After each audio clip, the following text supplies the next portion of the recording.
All right. Hello and welcome back, everybody. So coming up here in a few minutes, we're going to have Michael Cortez on the Atari stage, talk about running custom business logic in the Dev Center. Over down the hall at the Sega stage, so basically if you follow, go down this way to where you see the other balloons, you'll see the Sega stage. And coming up here at 1 o'clock, we're going to do advanced algorithm development using particle swarm optimization by Daniel Braga. So without further ado, I'm going to introduce Michael Cortez.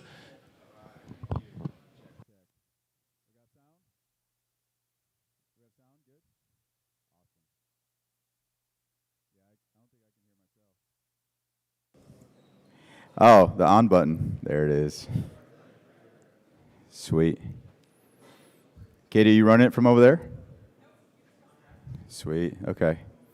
All right. My name is Michael Cortez, Corva's dev advocate. And I'm just going to walk you through a really quick workflow of basically the three, larger steps of creating an app, putting in your business logic in there, and then zipping it all up and deploying it to Dev Center. So let's go through that. I got a couple videos that I'm going to walk through while I'm talking to kind of show you how it works there. Awesome. Let's see here. Oops.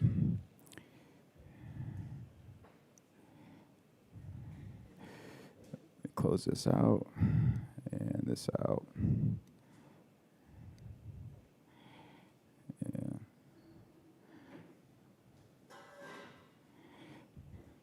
Hey, Kate, I'm trying to hit the play button on the video. Is it up top here or down here?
All right, back on.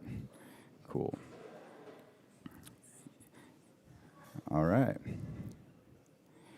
All right, so basically what I'm showing you here is a look at how easy our app wizard is. So basically it's going to walk you through when you're ready to create an app. You get to choose whether you want to do a front end or back end app. And then you're going to decide here for a back end app. You got three choices here. You can do a task app. You can do a stream app, which is 1 second data real time, or you can do a scheduled app, where basically you're going to get a timestamp in an interval that you set. So if you want to get data every 1 minute, 5 hours, you can set that time frame.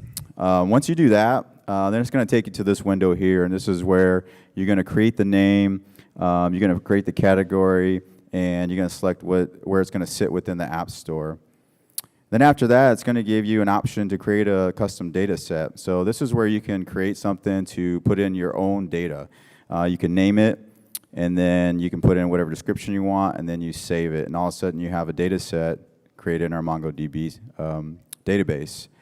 Now, you're just going to take this template in Dev Center, and you're going to go to your local environment. I'm using Visual Studio Code here. And you're just going to go paste this in. So you're going to do that first, create app. That's going to build out. And then next, you're going to decide what language you want to develop in. I'm choosing Python here. And then you're going to copy the next code snippet and paste that in your command line interface. And basically what that's going to do is create the template. And you can be ready to develop within Dev Center. After that, you hit Add New App, and then you have like an app template sitting in the App Store. So it's pretty simple, and that was really sped up, but just to show you how easy it is to get going as far as creating a template getting something on your local machine. So as a developer, you can just jump right in and start developing. All right, I'm going to jump in between here. All right, the next part of the workflow is going to be developing, right? And so I'm not going to show you a full, long, boring video of developing, but I am going to show you, basically the workflow to do it. Let's see here. Let me close this one out because this is the old one now and get the new one.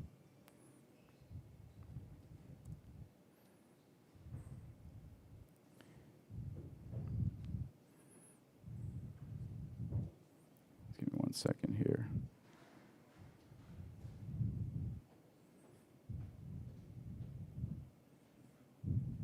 Click out.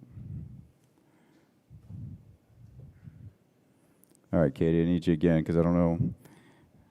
This thing's not jumping out plain.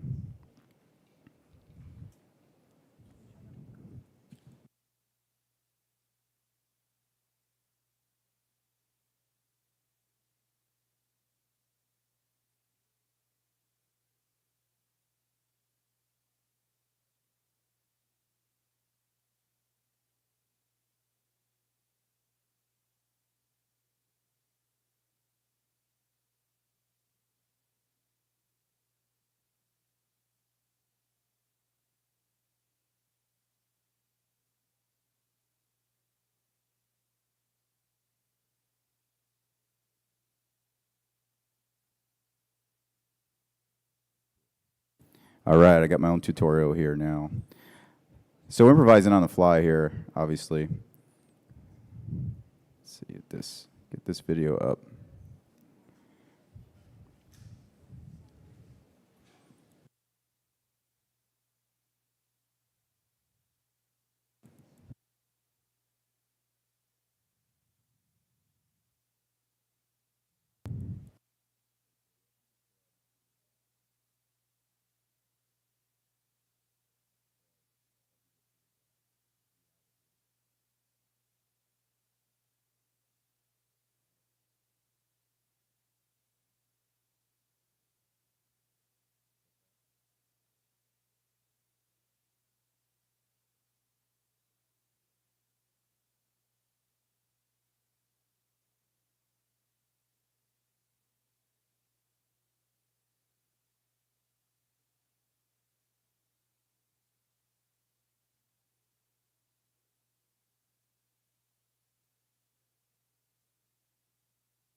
Hey, there we go. All right, so this is the deploy phase, right? So you have the template on your environment here, and basically you're going to start applying your logic.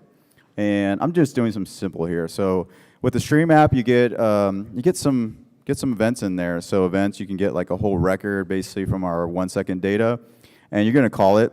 So basically, records equals event.records, and then you can also grab asset ID, you can grab timestamp from our collection, company ID, company name, and then collection name. And then you can drive down and get the key.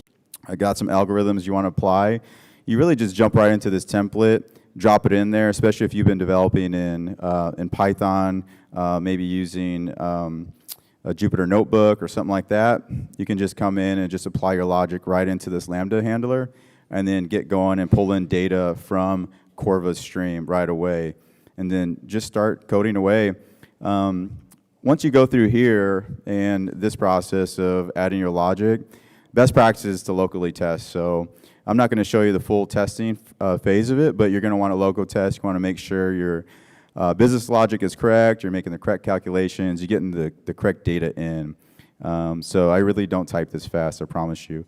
But so this is where you apply that business logic, and you go through the iterations of testing, debugging, making sure it's what you want. And then the next step is you're going to deploy it, and that's what we're going to do next.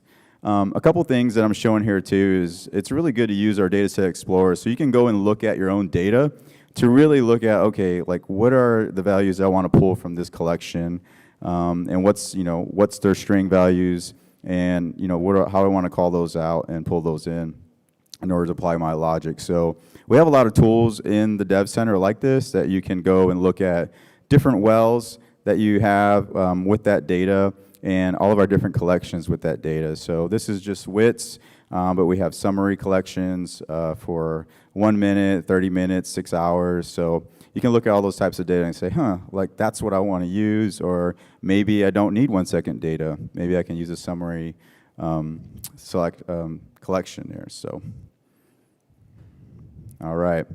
So after you applied your business logic, tested it, just go ahead and zip it up and deploy it. And so that's what this is going to show you here. So zipping up is pretty easy. You just got to zip up your requirements. That's where you're going to have like your libraries that you use, your manifest file, and then your Lambda function if you're going to code in your Lambda function. Or if you have a source file with some more directories and files, you'll zip that up also.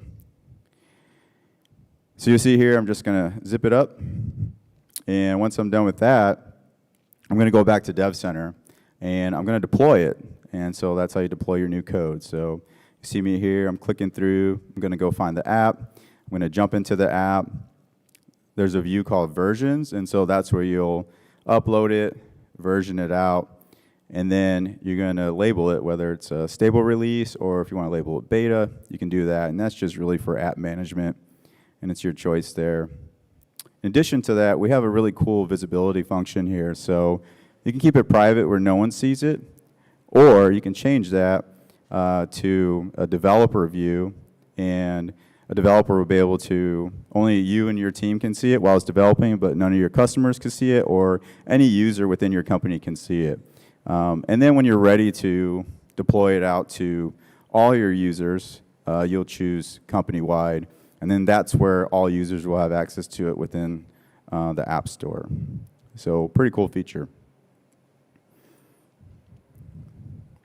And then once that's done, the last part is you just want to go find a well to put it on.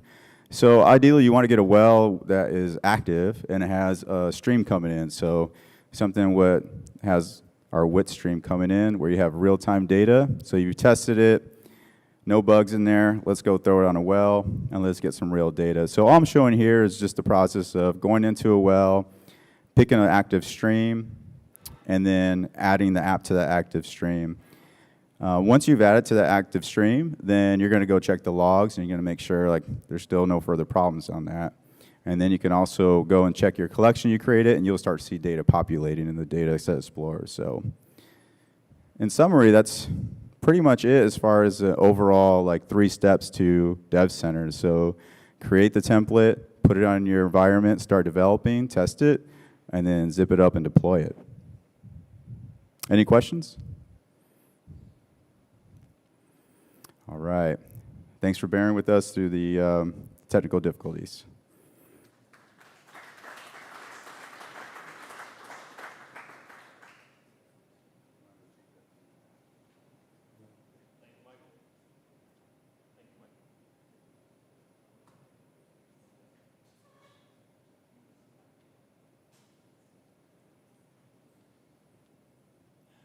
All right, we're going to take a 10-minute break, and coming up next here on this stage, we have at 1:30 digital completions, so enhanced safety, reliability, and efficiency by IWS. On the Sega stage next door, or down the hall, we have Low Code, No Code, and the Future of Apps by Jeff Jensen, our interim CTO.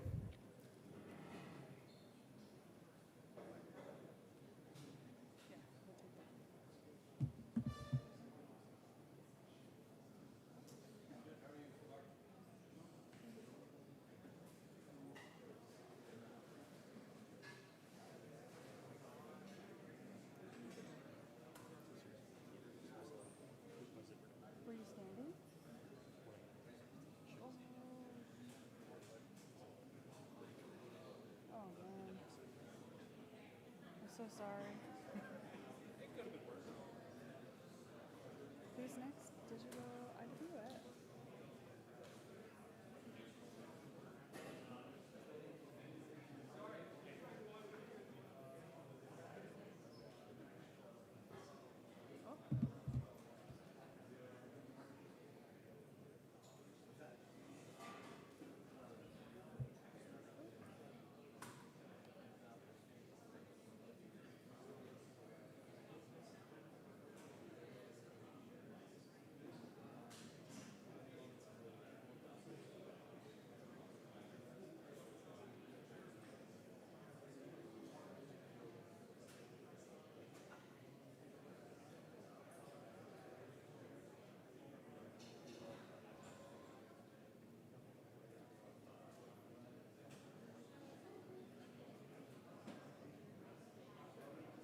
Test.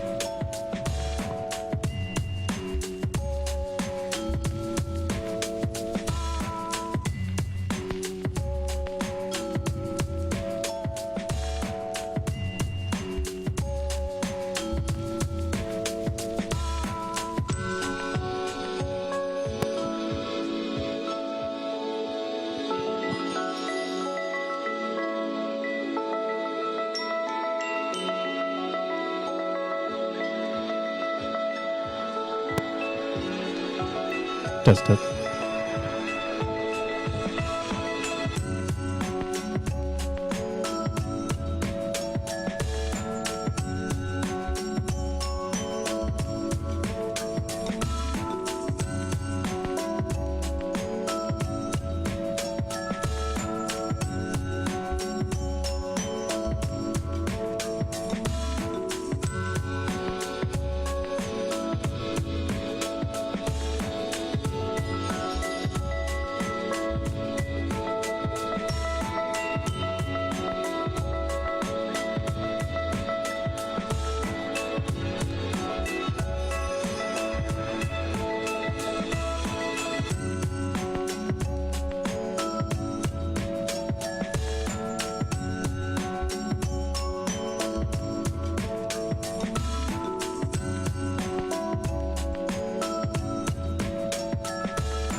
Take the food from hungry children,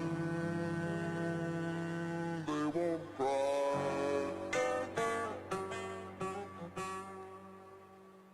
Without dreams,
without dreams,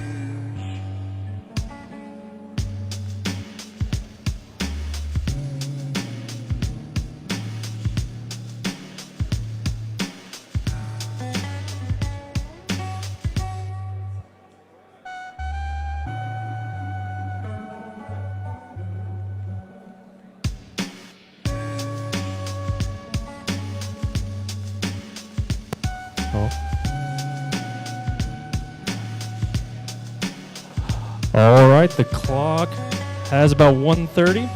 So everyone here, I'd like to welcome and introduce Mr. William Staniford for IWS to talk on digital completions. So they'll be over here on the Atari stage. Down the hall on the Sega stage, we'll have Mr. Jeff Jensen presenting.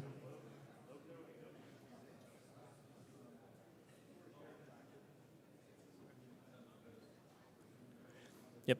And down the way at the Atari stage, we'll have Mr. Jeff Jensen presenting on low code and no code. So without further ado, I'd like to welcome and introduce Mr. William Staniford.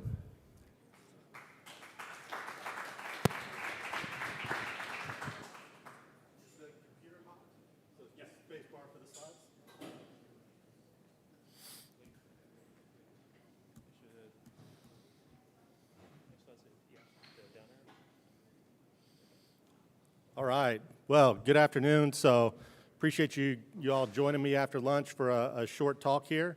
So I'm Will Staniford with Intelligent Wellhead Systems, and I want to talk to you this afternoon for a few minutes about safer completions and better completions, really through digitization of the completion process. So let's get started. So at IWS, there's really nothing more important to us than safety. And so I thought this picture was a great start to this discussion. So if you're from the drilling side, which a lot of people here are, Corva had a lot of drilling customers to start, this is what a stimulation site looks like. So a ton of iron strung together like a spaghetti ball. And really what I see here is a lot of points for potential failure or opportunities for enhancement of safety and efficiency, right? Through digitization of what this system looks like and how it functions going forward.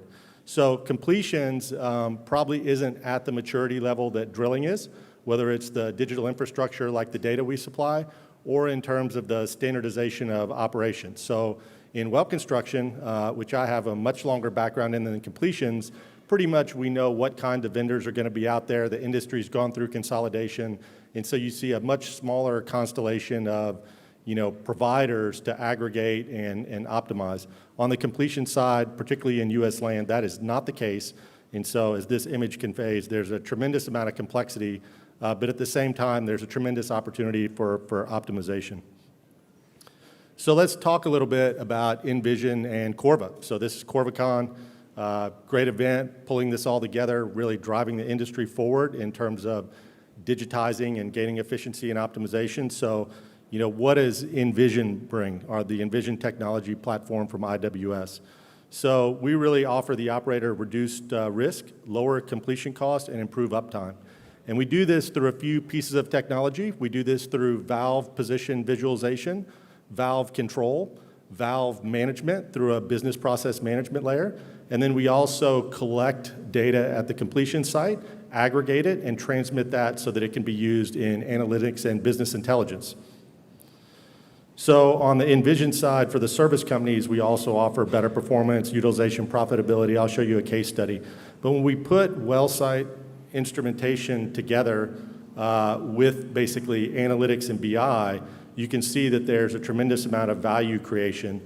And again, I think the difference between well construction and completions is, on the well construction side, we have standards for data aggregation and transmission through WITS and WITS-ML, which have been around for 20, 30 years. On the completion side, that is not the case, and so it makes analytics and BI much more labor intensive and much more challenging to execute. So here's a quick look at what we offer through the Envision technology system. So I'll sort of start on the left and move to your right. So on the far left, you can see that's the data van or the TCC for the frac unit.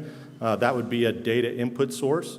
Then we have some accumulators there in red, and that's where we would put our valve position sensors or our valve lockouts on those valves.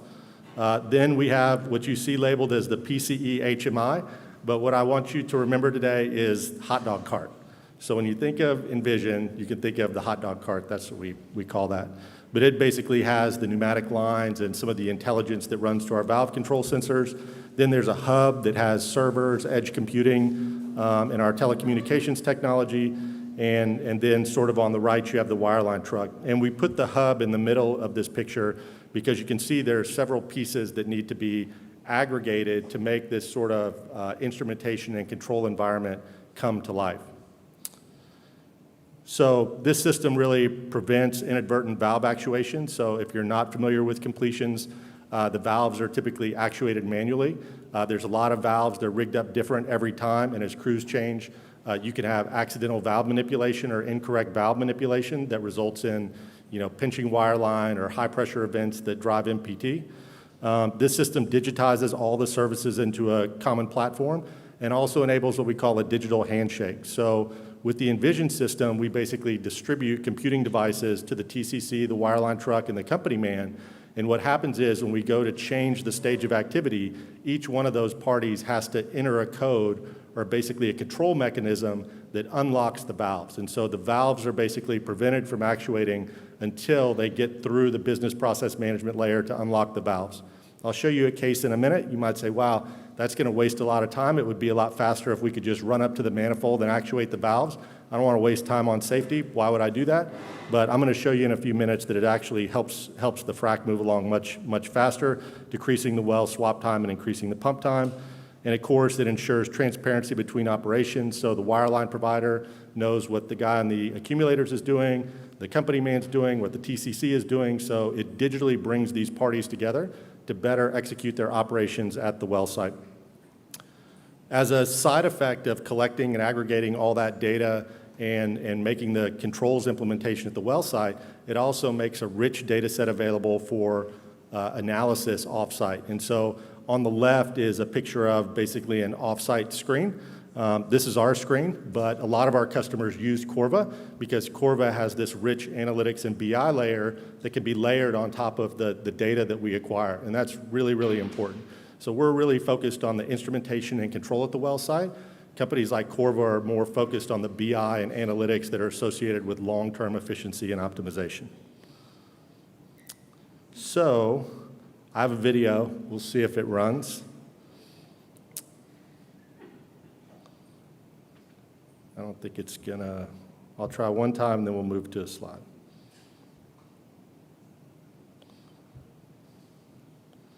So this is basically a time lapse of what a frac looks like, and you can see here that we have 4 wellheads, and just sort of notice you'll see the valve position indicators changing.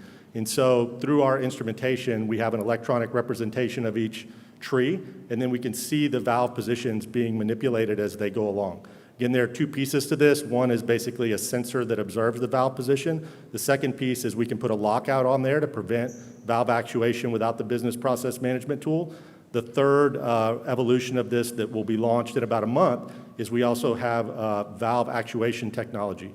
So very shortly, we'll be able to automatically execute a sequence of valve actuations through the digital technology.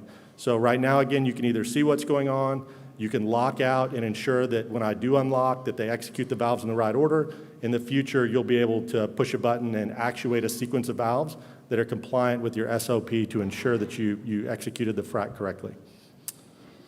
So this is a static version of that, and again, just keypad up here is how each party in the business process management layer authorizes their consent to proceed to the next stage. It's kind of interesting because a lot of people have said, oh my gosh, that's really old. Those must be boomers with the touchpad or whatever. It's true. We could use facial recognition or voice recognition or thumbprint recognition, but the reality is our customers prefer simple. The number pad works, and so we use a simple code just like your ATM pin that says, hey, I'm ready to sign off. I'm in the wireline van. I agree that we can proceed to the next stage. I put in my code, and again, everybody moves ahead without having to have a team meeting around the accumulators, which is consequently in a zone of high pressure that we don't want to be around unless we have to.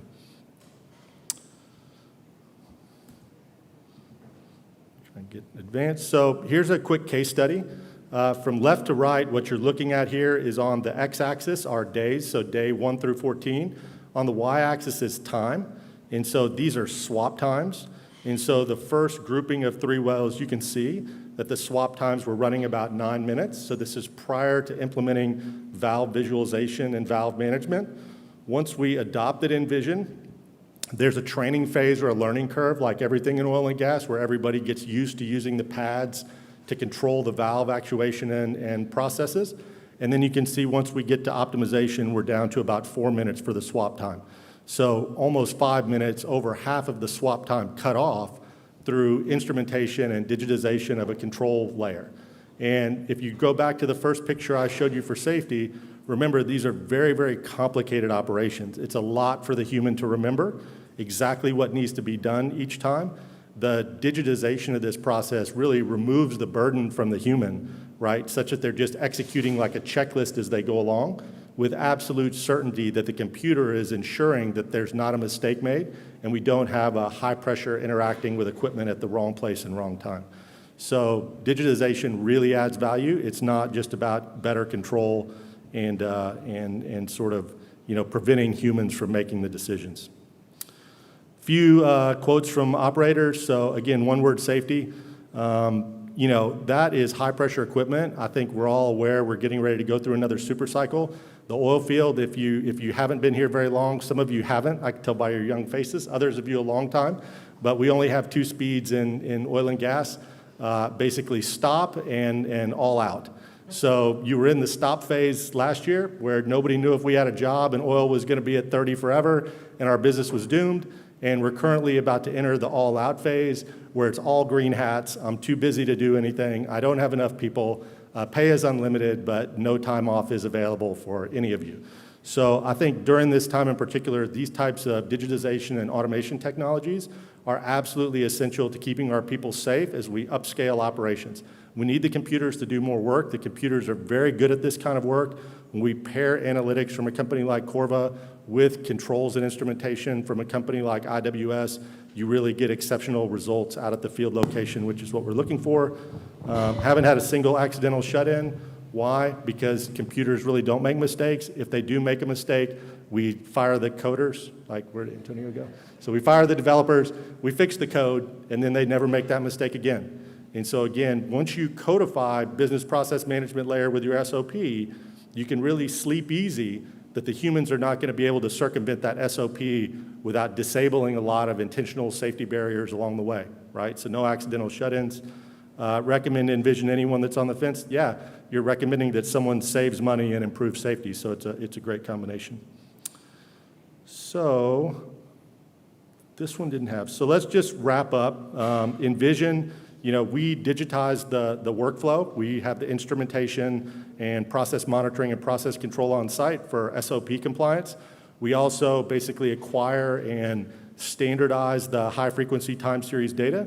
So again, we don't have WITS or WITS-ML for completion, so the mnemonics are all different, the frequencies are different, there's no context to create alignment between wireline and what happens in the completions band. So by being part of the field instrumentation, we can standardize all that and then push it up to Corva so that you have this really nice data set, an enhanced data set that you can then do the BI and analytics on.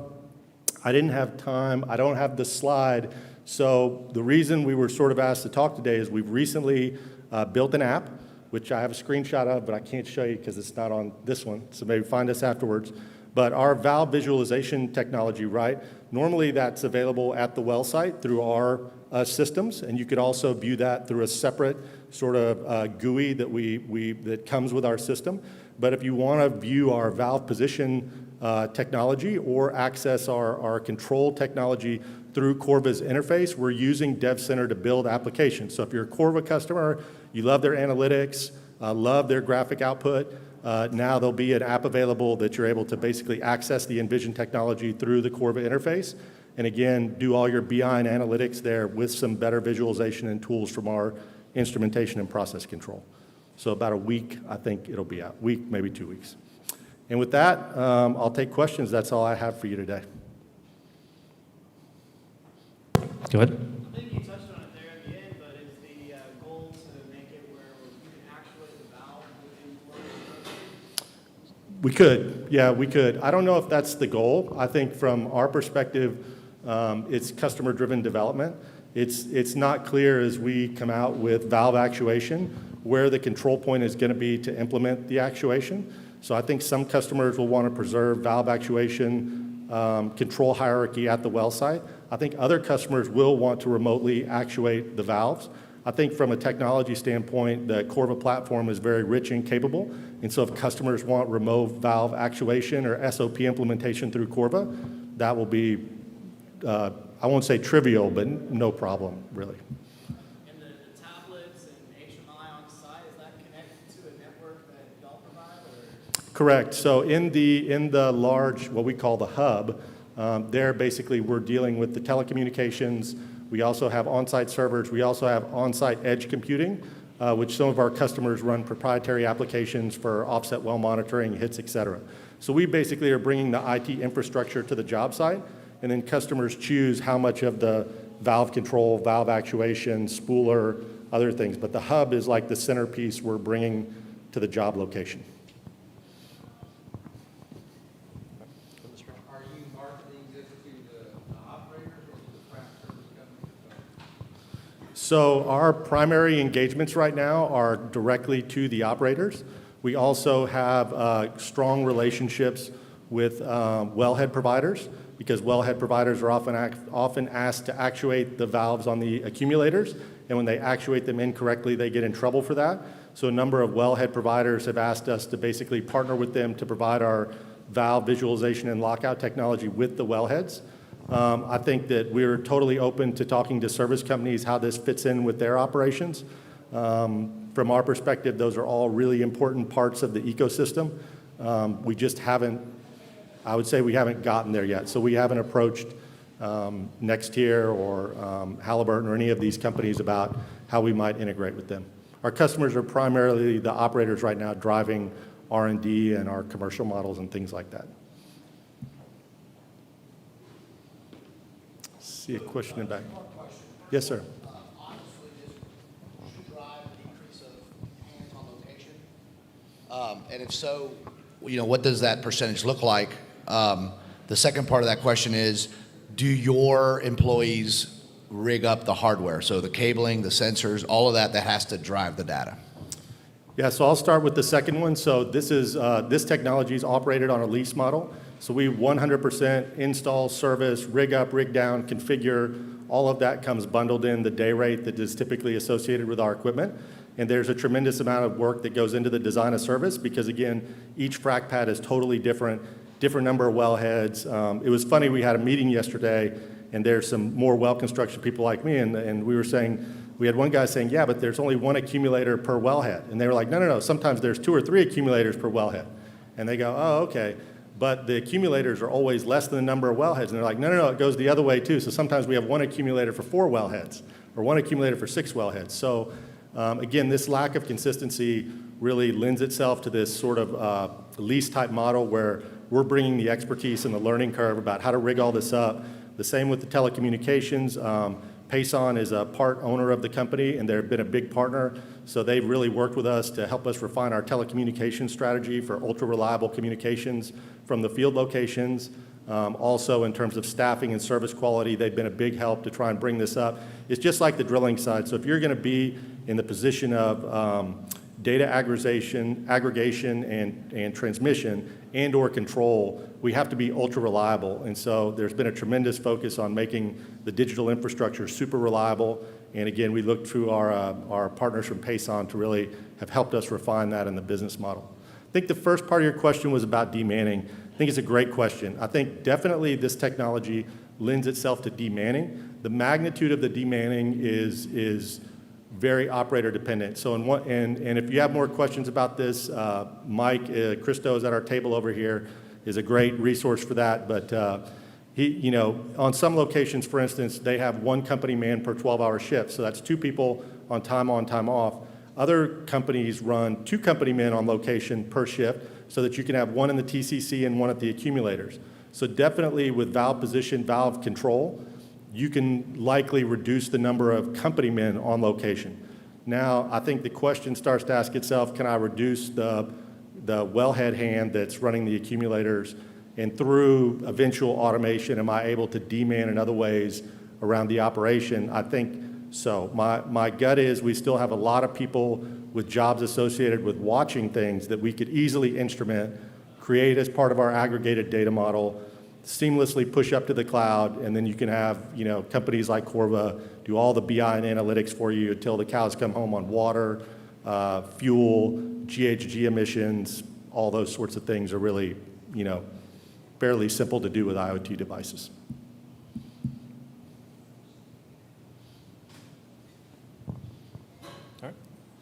All right. Any other questions? All right. Thank you very much, Mr. You're Liu. welcome.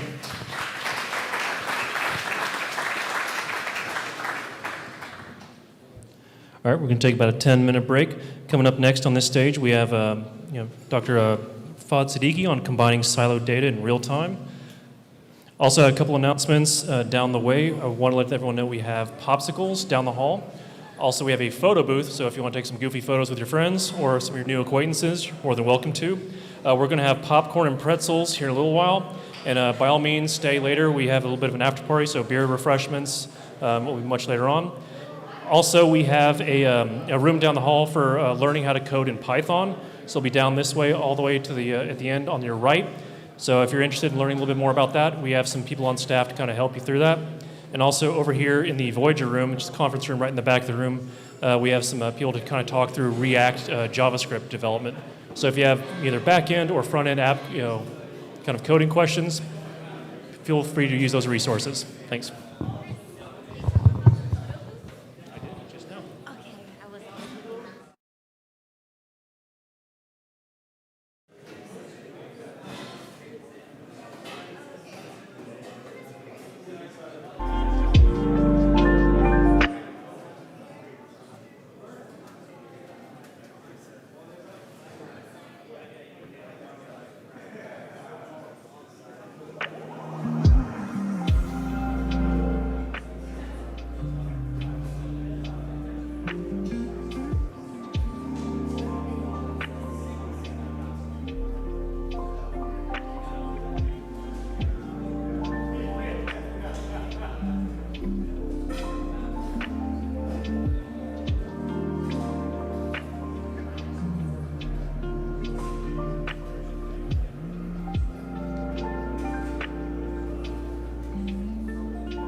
right, good afternoon, everybody. I want to introduce up to the stage Dr. Fahd Siddiqui to talk about combining siloed data in real time. Fahd, go ahead.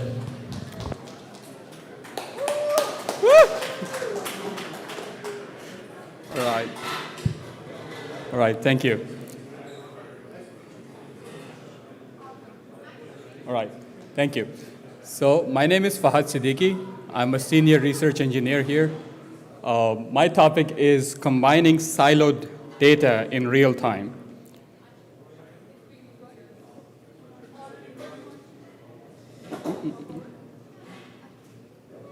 It's not happening. It's not changing. Oh, okay. Okay, so what are data silos? We're going to talk about that, and we're going to talk about how the Corva platform is helping to connect those silos. And I will show you an application that we have recently developed that consumes data from a lot of different sources, and I'm going to show you, hopefully by an example, that how we combine that data to generate values. And then finally, I'm just going to talk about some key takeaways from this presentation. So what are the data silos? So a data silo is a group of data that is held by one group, a collection of data that's held by one group. So generally, this collection is either not available to the other teams or other groups, or even if it is available, it's in a format that is not readily understood by the rest of the team or the organization. So what this provides, so it gives you a very limited view of data, and it inhibits collaboration.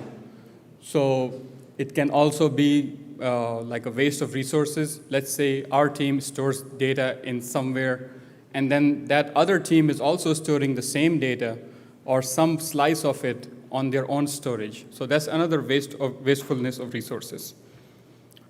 So what can be the silo types? So here, what we have seen from our experience is that you can have silos based on source, so where the data is coming from and what is the format of the data. So let's say you could have the MUD data coming in through the email, or you can have the WITS data. So these two are completely different format. One is received as a PDF, the other one is coming in already digital to us. And then how do you combine this? How do you splice it together so that I know that at this instant, this is the MUD that's being used, and at this instant, this is the hook load or wait on bit that's going on. And the other one is time-based. Again, so the MUD data is coming in daily.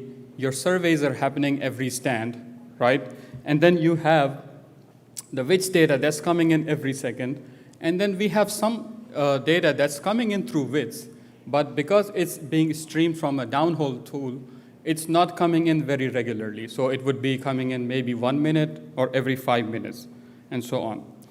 So we need to talk about like how we can develop a pipeline to consume this data and then bring it to a standard format. So here in Corva, we use the JSON format as our standard, but you can have any other format that you like. So when the data comes in, let's say the WITS data comes in, it's already digital, so there's like very minimal amount of parsing involved. Sure, we have like a column mapper in Corva that would convert any names or column channel names to standard names that we have. That's very important because some people might be calling it WOB, the other provider might be calling it wait on bit, and then there can be any other combination with underscores and dashes and spaces and so on. So, but we want to standardize those names. And then we have the email data. So we have a parse bot that would automatically parse that data, and then let's say such as MUD reports or BHA reports. And then we also have some manually entered data. So all of this different needs to be combined into one pipeline through which you need to parse the data first and then apply some data quality checks. And at this point, because you don't want to lose the raw character of the data, you don't want to be applying too many quality checks in this when you are just ingesting the data. But it might be like removing any non-physical values. You know that you cannot have like a 500 million kilopound force for weight on bit. So you might want to remove those values And then we also have a automated well checkup here at Corva that would go through a list of checks through your well and then find out any potential issues that either creeping in from manually entered data or someone fat-fingered it into the BHA report or something. And then finally, you want to standardize it. So here is like an example of, let's say you have this data that's coming in through the WITS channel by the EDR provider. You want to standardize it, you want to standardize the column names, and at least like pass it through the pipeline, and then you want to save it as a standard JSON format. That's how we save it. So it can be any other standard, like I said. Similarly, we have let's say the BHA, the bottom hole assembly, and then this is how we convert it to the JSON format. Like we parse this in, and then we put it as the JSON, and then on Corva you can see it on the UI as seen in the middle. Another example would be, let's say, the mud report, and then this mud report, the formations, let's say. So the formations are entered manually by our ops team, and then they also get saved into a standard JSON format into our backend. So if there's any key takeaway from this, it is that you want to standardize the ingestion of your data. So moving on, I want to show you an example of how we use these multiple different sources into our app, which is called the Drilling AI. So our Drilling AI app basically optimizes for 3 objectives: the rate of penetration, mechanical specific energy, and rotational tendency. And it also considers dysfunction. So it will remove the parameters that have resulted in high vibration and high stick slip. And then it will also contain the limits that are constrained by the user. So if I were to put like a very high-level view of our Drilling AI app, this is all, this chart summarizes that.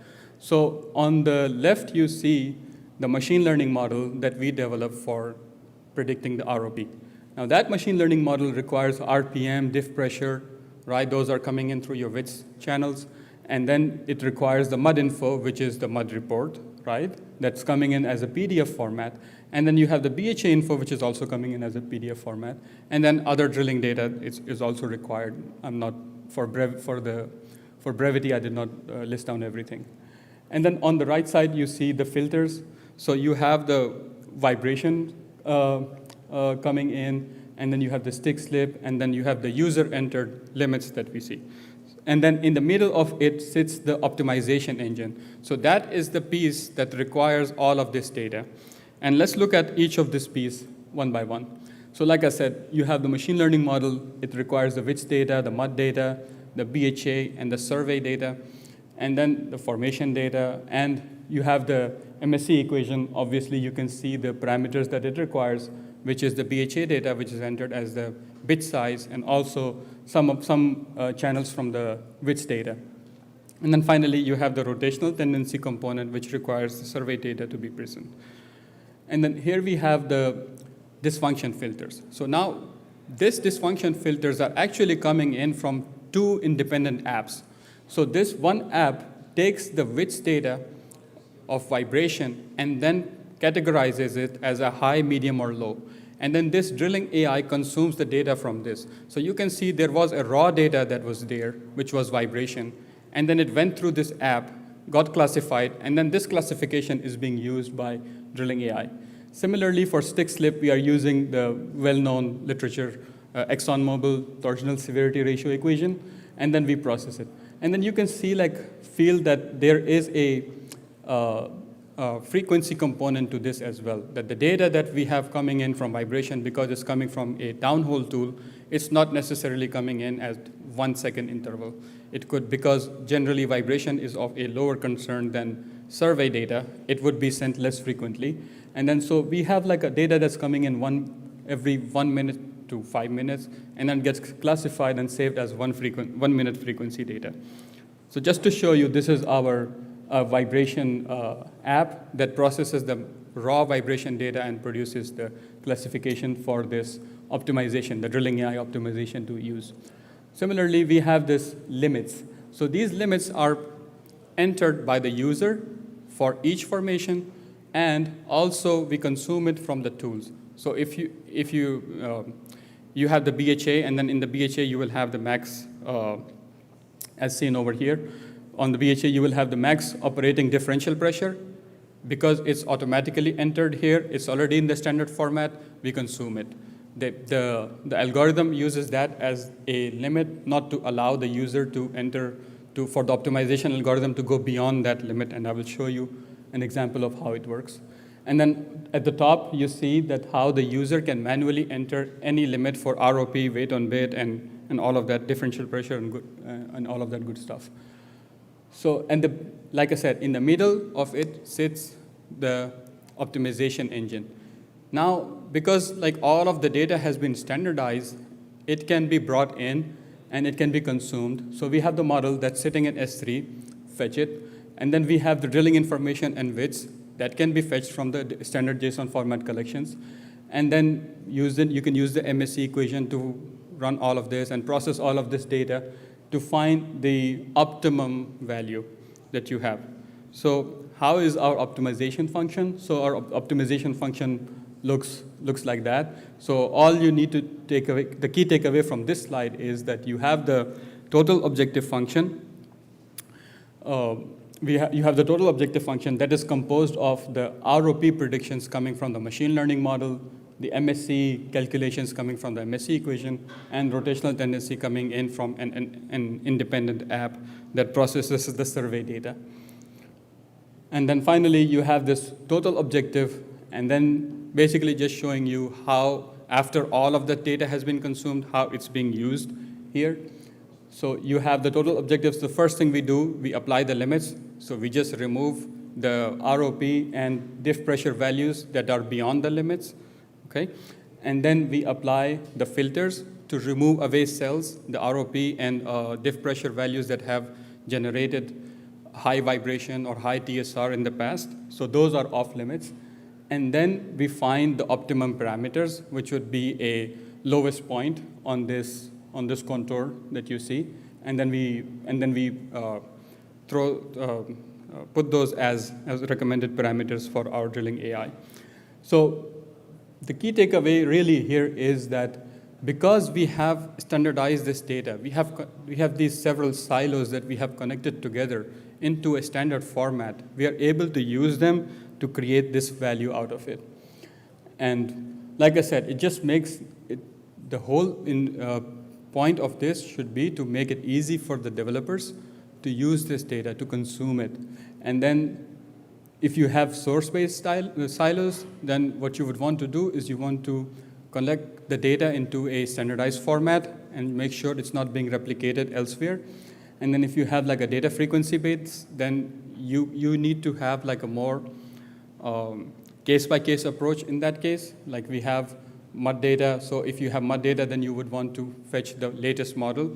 And then if you have the 1 second data, then you're just consuming it every second as it comes in. And then sometimes you also have static data that doesn't change throughout the well. And then you just go case-by-case basis and take the latest point in that case. With that, thank you very much for your attention. I would like to thank some of my team members, Kriti, Daniel, Mo, Brian, and Curtis, for helping me with developing all of these algorithms and things that you saw.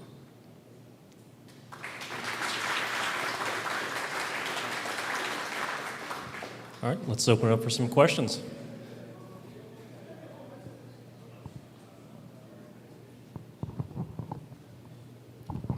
Hi, good presentation, Fahad.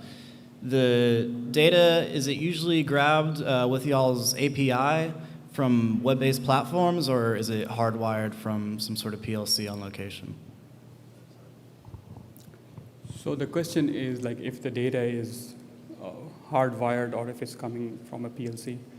It depends on the source of the data. So if it's like a WITS data, we are usually consuming it through the EDR providers. We are not talking to the hardware directly. It gets processed by the EDR and then it gets WITS into our system. Some of the data, like I said, is entered by our ops. Some of it is emailed to us, and then we have a bot that would parse that data and make it standardized into this format. From a real-time standpoint, is there one that's quicker? From a real-time perspective, I think the WITS data is the quickest one, but if I recall correctly, I'm not confident about this, but I think there's like a 2 or 3 second delay of what actually happened on the rig versus it got to us. And some of it is in our platform, some of it is because it's coming in through the EDR provider. Are you able to mix time-based versus depth-based? Yes, and that is something that our team is working on right now to differentiate this data based on depth, and some of it is based on time. And generally, the geoscience or the logging or the petrophysics world would be in the depth-based, and the drilling would be in the time-based. So we have this distinction of this data. But then to splice this data together, you will have to look at the specific use case that you have. Like, do you want to use the latest data that you have for this depth, or do you want to use the data for this depth that was maybe like a few hours ago? You know?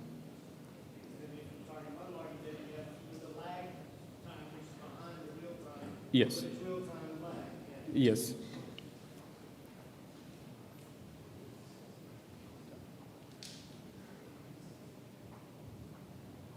Anything else? Going once?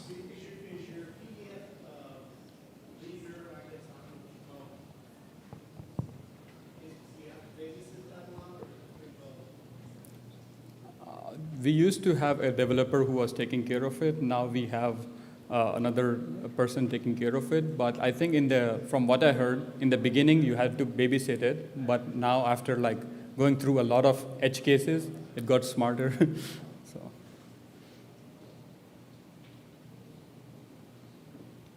Knows what WOW? Wait on it.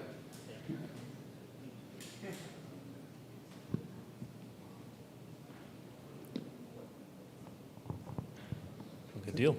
Fuad, thank you so much. Thank you.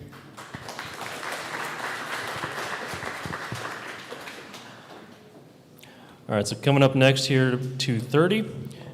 See, we're going to have Branham Stephen come up on stage to talk about building powerful BI, or Power BI dashboards to visualize some complex visualizations. So next door or down the hall on the Sega stage, let's see. We're going to have Mr. Curtis Cheatham talking about drilling automation and the rising tide. Stay tuned.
All right, everyone, quick announcement. If you haven't entered the raffle downstairs upon check-in, we're going to be announcing the winners of that raffle at 3:15 up here. So make sure that you guys sign up for that raffle.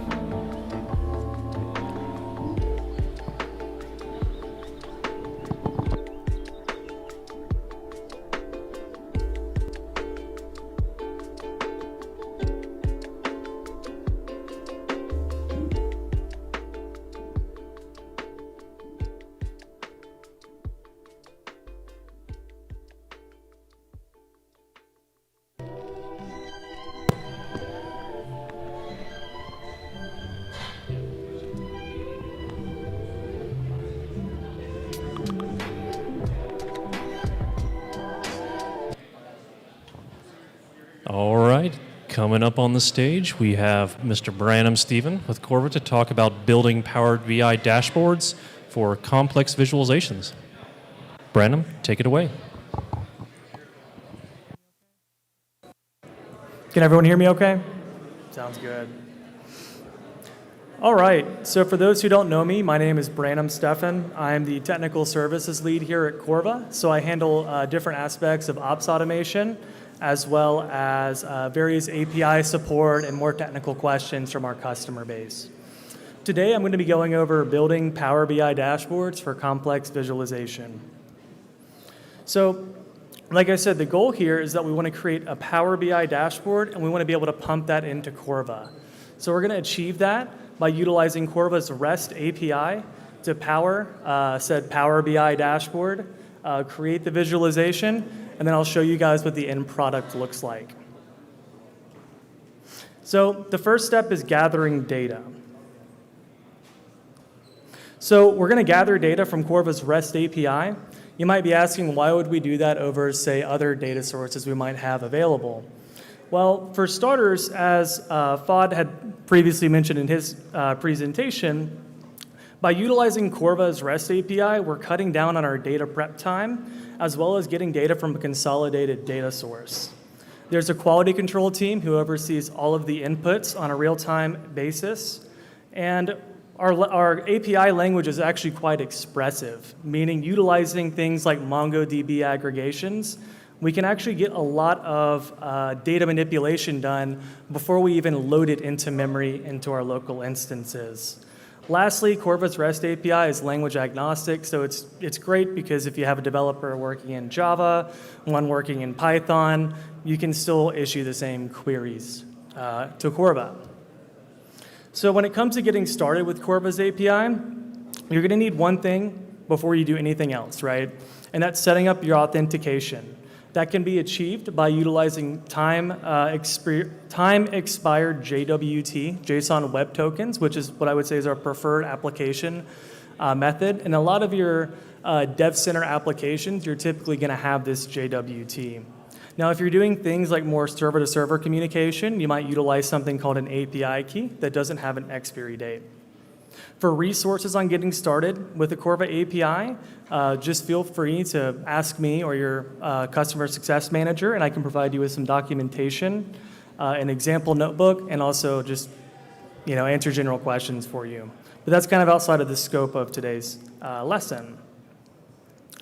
So when it comes to getting the data, I have a really simple example here where I honestly couldn't think of anything more simple, but I think that it would show really just the power and ease at which we can utilize Corva and quickly get insight from this data. So I'm going to start here in this Jupyter notebook in Python by setting up our requests here and importing a couple of libraries. As I mentioned earlier, we need to create our authentication credentials like I'm doing here. So you can see inside of this dictionary, I'm passing in our API key to an authorization header. I'm initializing a URL here. In this case, I'm going to be pulling depth-based data coming from downhole. And I'm passing in some query parameters. I'm just going to pull one of our sample assets here on the QA platform and just grab the latest record. Okay? So you can see I pass all that into my request here, and I'm getting my output. And I'm merging it, and we can see here that we have a nice, flattened, structured data frame that looks like this. And you can see here that within 10 to 15 lines of code, we were able to pull data from all of these disparate data sources that were consolidated into Corva and cleaned and processed and get it into a data frame that we can use for visualization.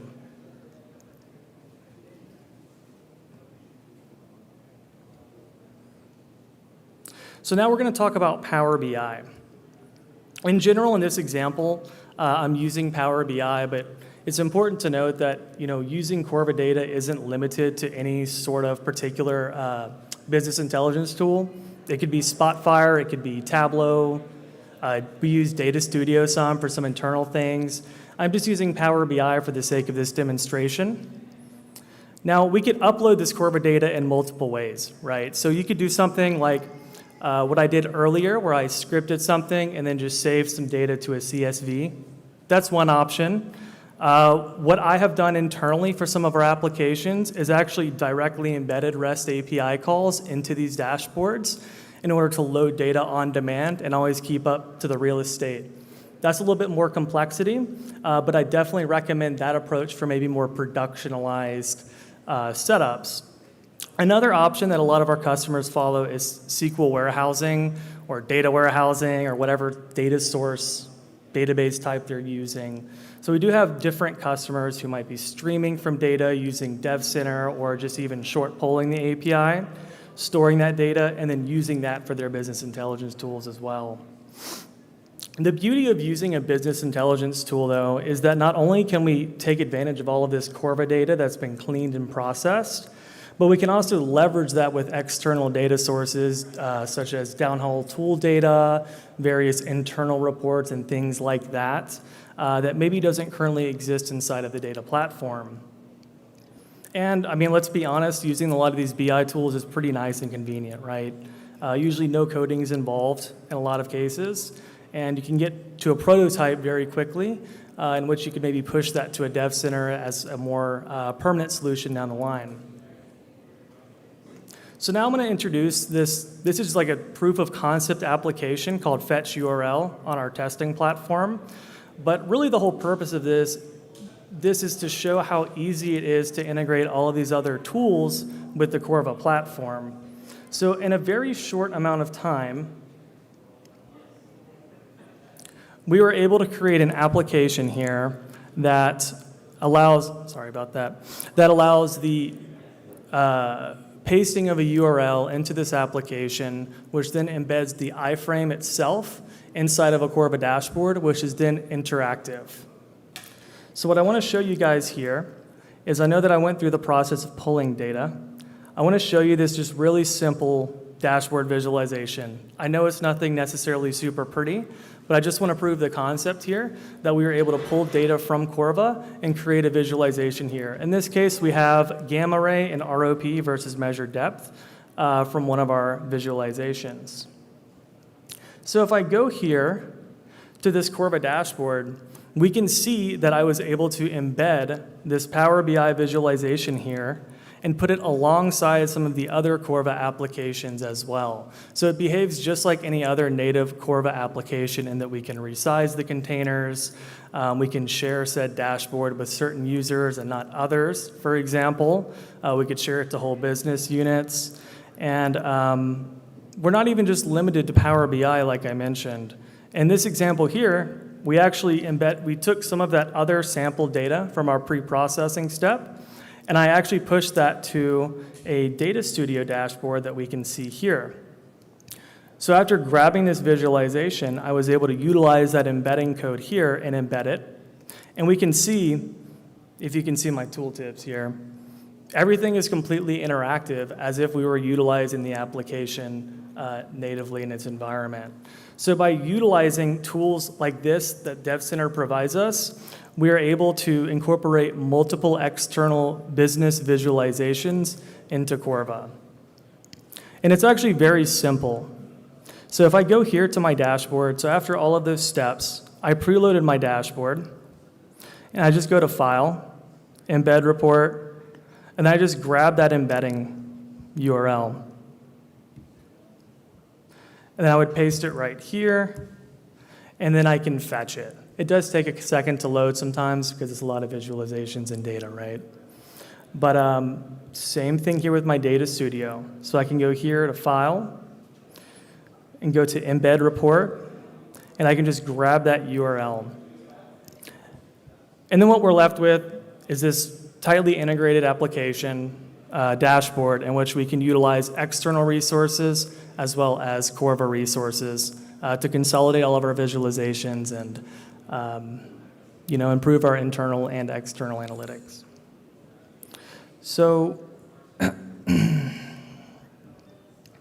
that was all that I have for you guys today. If you guys have any questions or anything like that in terms of how we can get this done, or any questions about getting started with Corva's API, let me know, and I can address those. When you're doing it through the REST API, how does the real-time update work there when you're showing the application in the Corva instance of fetch? So if it's real-time, you wouldn't have to fetch every time. How does that work? Yeah, that's a great question.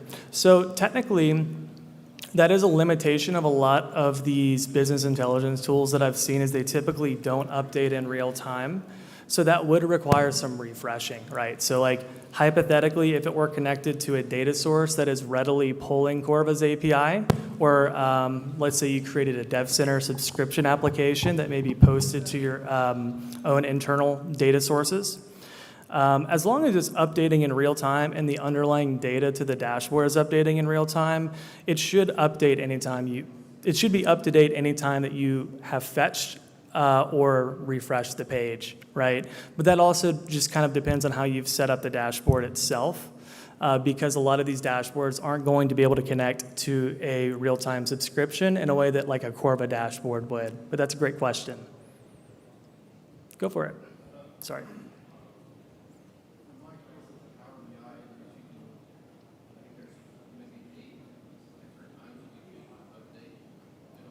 Sure.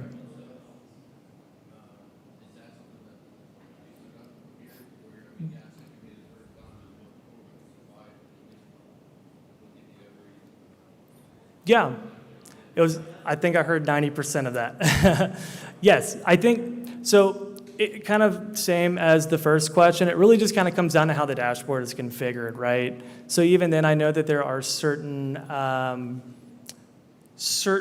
levels of ownership of dashboards and things like that, where say if one individual were to own it, maybe they can't configure those settings themselves. But hypothetically, if they did, and they were actually actively pulling Corva or ingesting Corva data, in theory, that should work just like that. So it really just kind of comes down to the design of the application and what you guys are looking to do. But in theory, anything should be able to be pulled from Corva and embedded into these dashboards, which could then be merged with other sources and pushed back into Corva. Do you have the ability to download from like IHS databases and things like that? Yes. Information directly, easily? I would have to test it with certainty, but I believe you should be able to, because it's essentially an iframe. It's basically doing the fetching and rendering it within something called like a React component, which is kind of giving you like a viewport into whatever that URL would be, right? So in this case, I'm just showing kind of what I would call like a really practical common example is that these dashboards, oftentimes individuals might build these really cool dashboards, right? And then they want to share it with other people, but then you have to spin up servers, deal with security issues, things like that to host it somewhere. Whereas in this case, it's really easy just to grab that embedding URL and paste it. But in theory, you could take other URLs and fetch that and embed that within that iframe as well. So like if it were like an IHS report, for example, that like we could easily fetch, then it should be able to be visible within the iframe application. Hey, Brenham. Yep. You talked about, I have a two-part question. I talked about API calls. I was curious if you can talk about the SQL warehousing that's kind of new. And the second part is the fetch URL. That seems to be like a pretty new, pretty powerful thing. Yeah.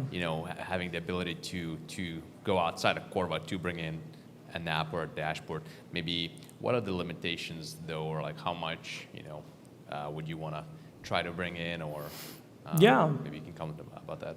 Yeah, that's a great question. So in terms of SQL warehousing, what I mean by that is we have different customers who, I mean, they're actively streaming data from Corva as we speak, right? And they're using that to power their various internal machine learning analytics applications, things like that. And then they might either keep that externally inside of their own, just say Power BI dashboard in this case, where we do have other individuals who are actively pushing that data to Corva data sets in hopes that maybe we could use that for visualizations and things like that. But either way, what I mean by the SQL warehousing is really that we do have customers who are actively offloading data from Corva and using it to power, all sorts of business intelligence beyond the scope of what, kind of comes out of the box with Corva. So there aren't necessarily that many limitations as to what you can do other than your creativity, right? In terms of the second question regarding limitations, I would need to get some more details. Unfortunately, I didn't create the app myself, but I could ask the developers and get some more info. It is a brand new app, so yes. Yeah, that fetch URL is really cool, Brandon. All right.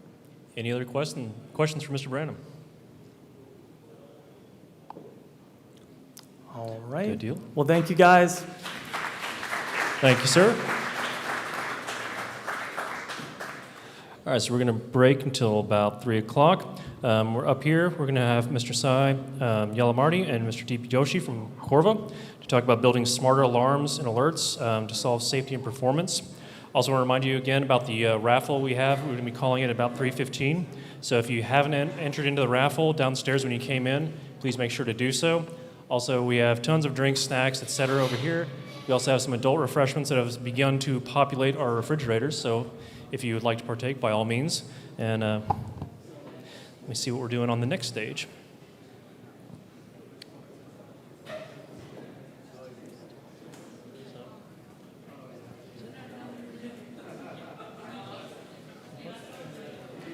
All right, and then down the hall on the Sega stage, we have Mr. Ben Dickinson with Nextier, one of our partners, to talk about delivering operations at low cost and lower carbon and higher tech. Thank you.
All right, just another reminder announcement. If you haven't already entered into the raffle, we have some great prizes coming up. We'll announce about 3:15. Please feel free to drop in your card over here, and we'll announce it shortly.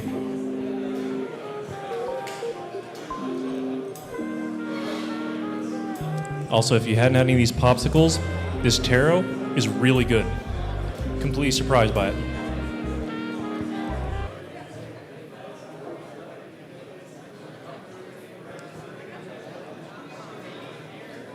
Okay. So coming up next here on the Atari stage, we have Mr. Deep Joshi and Sai Yalamari to talk about building smarter alarms. Sai, Deep, let's come on up.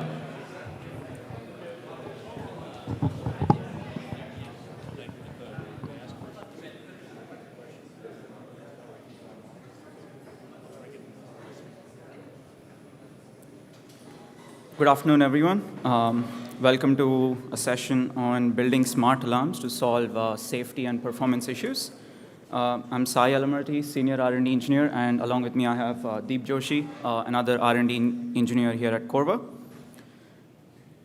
So today I'm going to start off talking about a typical algorithm design which most of the data scientists or developers follow, and then move on to how, so there's a drawback in the typical algorithm design, and that's in how you monitor the final results. So I'm going to talk about the cons of manual monitoring, and then introduce something called smart alarms and the need for smart alarms. Then go on to how you can design these smart alarms, and give a couple of examples on how we implemented smart alarms here at Corva. So the first thing is a typical algorithm design, right? So most of the algorithms usually get some sort of input data. This can be from your drilling rig with SML data, or your completions, frac data, or wireline data. You fetch some static data, like BHA property specifications, casing specifications, or in case of a machine learning algorithm, some model that you've already trained. So those go into the calculation and the prediction part, where you either predict based on the model, or you use all the static and input data to get some calculations. Once you have your output, you store it into a database, and then you build some sort of a dashboard to visualize these results. This is pretty common in our industry and other industries. So what do you do with these dashboards, right? There's some engineer or someone who's constantly monitoring these dashboards, but it's not really scalable if that person has to monitor multiple data streams. For example, if he's monitoring 5 or 10 wells for process safety, it's not scalable to look at 10 different curves and seeing what's happening. And talking about process safety alarms, which are pretty critical, they have to be monitored 24/7. It's not that you just monitor them during the day and take a break at night. And then, so with this manual monitoring, there's always a possibility of human error. Maybe you're looking at a curve for a wrong well. That can get pretty bad. And each shift and each person might perceive and interpret results in a different way. So that also adds to the cons of manual monitoring. So how can smart alarms help over here, right? So when I mean smart alarms, these alarms are behind the scene monitoring your final data and notifying the user or the engineer over these rigs or wells that something is going wrong. So this is easily scalable to any number of parallel data streams. These alarms are always on and monitoring 24/7. They consistently apply the same level of precision to all the wells. They don't have any bias. They also have better exception handling. So,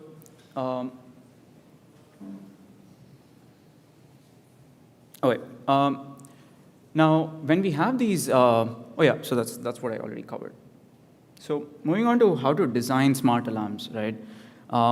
I showed you the typical algorithm design which people usually take. It ends at storing the data and building dashboards. But over that, there are a few other steps you can do to make these algorithms smarter. The first step is establish some sort of norm for the calculated results.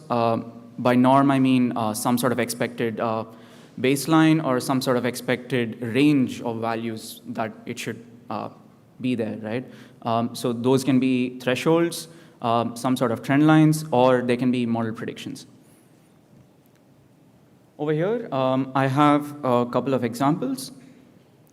So here you have the black line is some data channel that's coming from the field.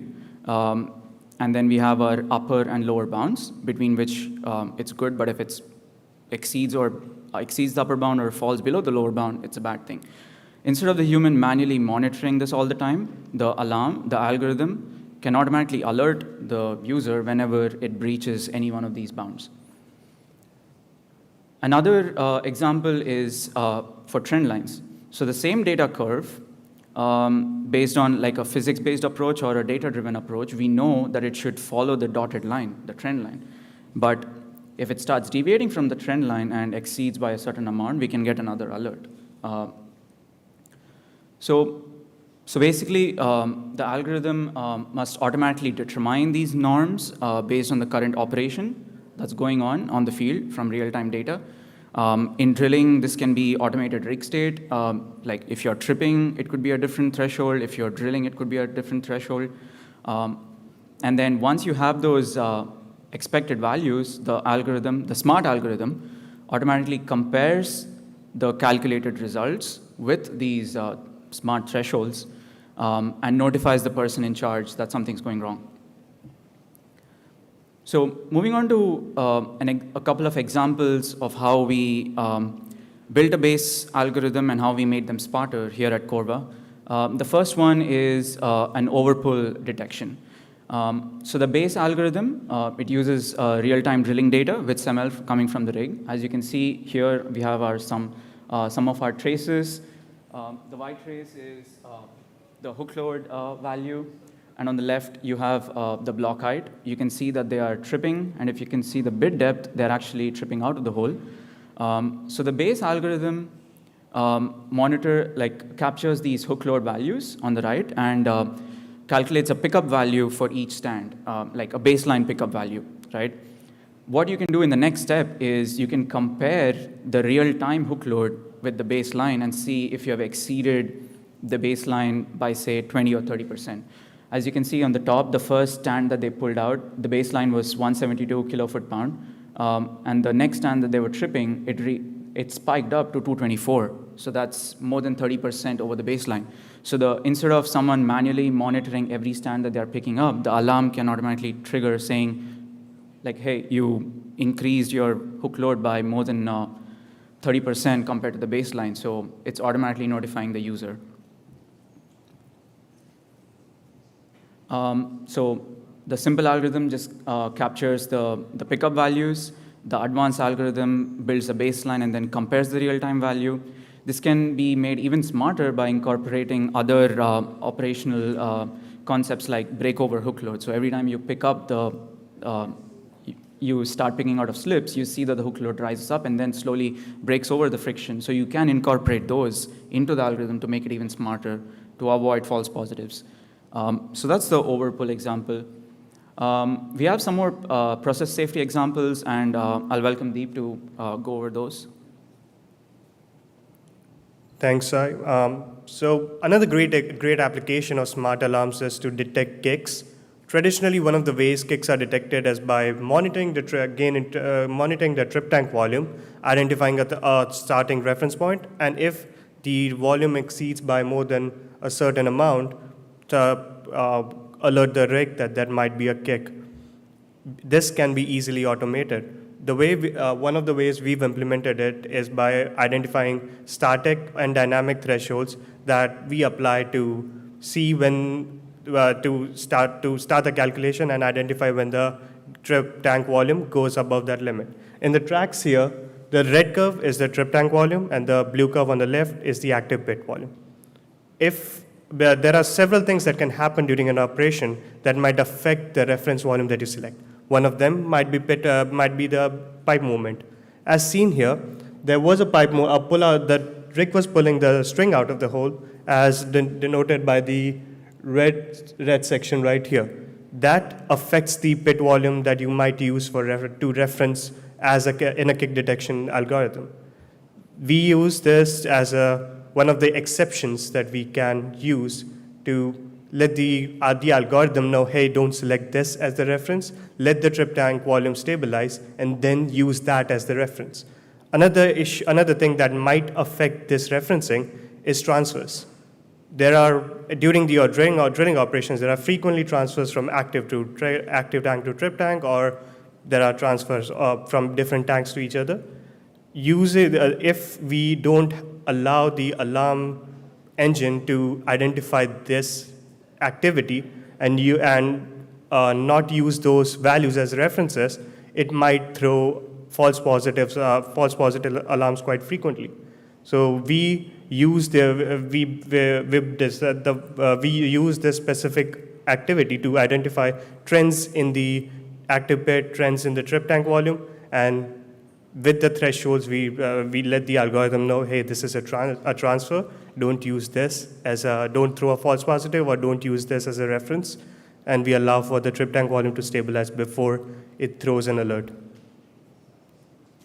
Another way we've been using kick detection is in flowbacks.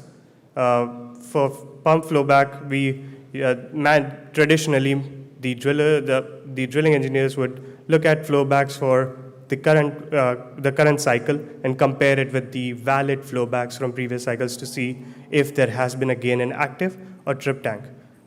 There are several things that might affect this. The drilling engineers would use several factors to identify valid flowbacks that can be used to compare the flowbacks with. Some of these are that the flowback must be from similar bit depth. It has to be recent. It has to be of similar length and from similar flow rates. And of course, there shouldn't be any transfers or anything else that might be affecting it. All of this, doing this manually for 5, 10 wells, you can miss a lot of alarms, or you can identify a lot of false positives. So we have been automating in our alarms. We automate this by putting all of these exceptions in the code to identify when a flowback is valid or when it's invalid, and then use only the valid flowbacks for comparison. In the figure on the right here, you can see that the fingerprinting app for one of the wells, the highlighted flowback here, you can clearly see there's something happening that's not a valid flowback. There are other flowbacks shown at the top that are either too long, too short, not recent. So the alarms algorithm that we have would identify the valid flowbacks from these based on the conditions that I described earlier, and just choose the valid flowbacks. Now we can use these and predict and identify if there's a kick happening or through gain in active or trip tanks. And so these are some of the ways we've implemented alarms in Corva. As I mentioned, manual monitoring would work well if you have one well for a smaller section, but it doesn't scale. with smart alarms, some of the ways we've implemented it and using similar methodologies, you can efficiently track drilling operations, completions operations, and drilling and completion both operations both, and make sure that your operations are safe. Thank you. We can answer any questions you might have.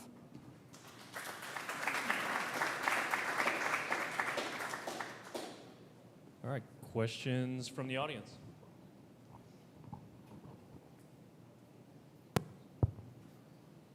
No? This is not too technical, but there's psychological aspects to these alarms, right? In theory and practice, you can put an alarm and threshold to every sensor that exists there. So would you agree that there needs to be a balance on which sensors that you, because if there are too many alarms, probably it could be disruptive to the ultimate goal, which is safety of the process, because at the end of the day, someone needs to react to these alarms.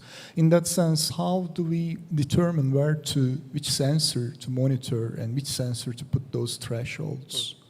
Yeah, so the question was, how do we decide which sensors to monitor, which sensors do we put thresholds on to balance the false positives and true positives? Is that accurate? Yeah. Or too many alarms, yeah. So from our perspective, we don't want to miss any true positives. It's fine if there are some false positives, but there's always a balance because, as you said, if there's a false positive, if there's a positive, someone has to go take a look, make sure that it's true positive. But we do not want to miss any true positive. Cost of that is we might get some false positives, but safety-wise, it's always preferable to have. Sorry, do you want to add anything? Yep. Something to add is it's a great point. Like if there's continuously alarms and they're all false positives, it's very easy for the person to who's looking at it to just like ignore. It becomes like a sound in the background, right? He's not going to care about it. So one approach we take is as we are developing these algorithms, we test them thoroughly on historical wells and see something like, okay, these are the rules that we want to implement on these channels of data. How many alarms are we getting in total? And the two things that we always look for is it should never miss a true event because that's the whole aim of implementing an alarm. And the second thing is trigger as few false positives as possible. That actually ties really well with the concept of making the algorithm smarter. If you applied static thresholds in cases like when there was a transfer, you might just get an alarm, but the person on the rig already knows that, right? So that's when you can make the algorithm smarter by saying you can put in a small logic that automatically identifies the transfer and not trigger an alarm. So it's a slow trust-gaining process. We release it, people look at it, gain trust, and eventually that's what they. So I hope I answered the question. Sorry, or Deep, I have a question regarding the solution. So if you have an anomaly in the data, or what's your approach in solving that? How did you choose between the rule-based algorithm versus the machine learning approach to try to find these anomalies? That's another great question. I've seen in the SPE talks in the industry that a lot of people automatically prefer machine learning models just because it sounds great. But there are a lot of things that can be solved with simple rule-based approaches. So and I guess our philosophy mainly is see if that anomaly can be identified with a simple rule-based approach. If yes, stick to it. But if it gets really complex, then we would explore a machine learning approach. So there's not a fixed recipe that if this is the case, used rule-based. If this is the case, use machine learning. Try and see if you can catch that anomaly using rule-based. If not, then you would go for a machine learning approach.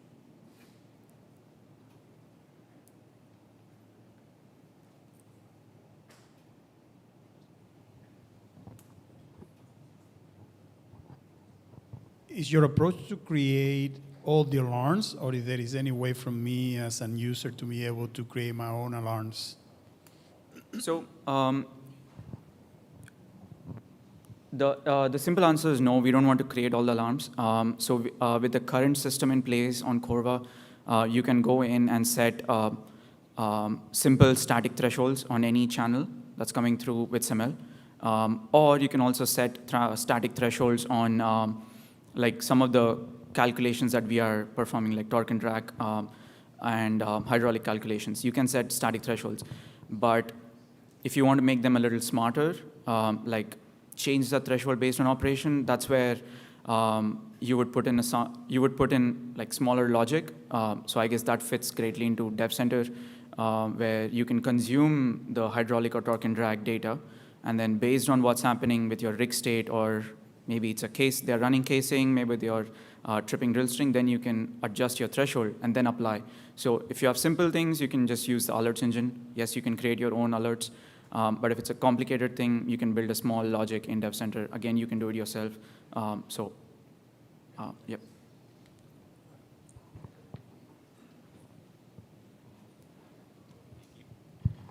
So you're talking a lot about alarms. Have you all looked into the idea of doing like predictive models, or maybe having an alarm even before you run into a problem? Just to clarify if I understand the question, you're saying, did we explore alarms on predictive models? Is that what you're saying? Yeah, so instead of reacting to an alarm or to a problem, you predict it ahead of time, and maybe you avoid it. Okay. Yeah. I don't think we have explored that entirely, like maybe predicting it even before the trends start to show up. We haven't done that. What we have done is, in the past, we have explored washouts where as soon as we start seeing a slight decrease in pressures, and that doesn't correspond to what we expect, we would detect it. But then, by that time, we are already seeing the trends. To add to your, basically to your point about do we predict or forecast a washout? No, we haven't done that. But if there's already a trend, our alarms, you can build alarms to do it. But there's nothing stopping you to implement predictive things. That's the general high-level picture, right? You have predicted models that you're working on. Why not add another alarm on that to make it smarter? But yeah. Any other questions? Going once, going twice. All right. Thank you, Deep. Thank you, Sai.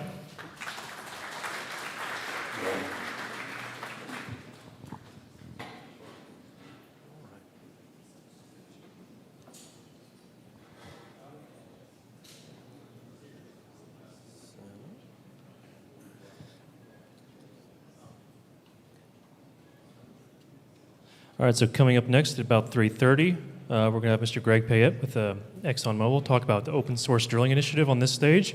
Down the hall at the Sega stage, we're going to have training a semi-automated machine learning model with Dr. Kriti Singh from Corva.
meet again.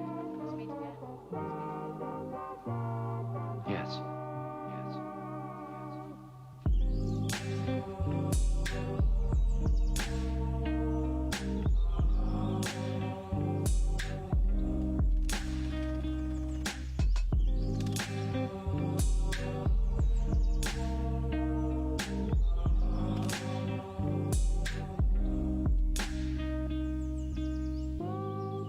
Let's meet again.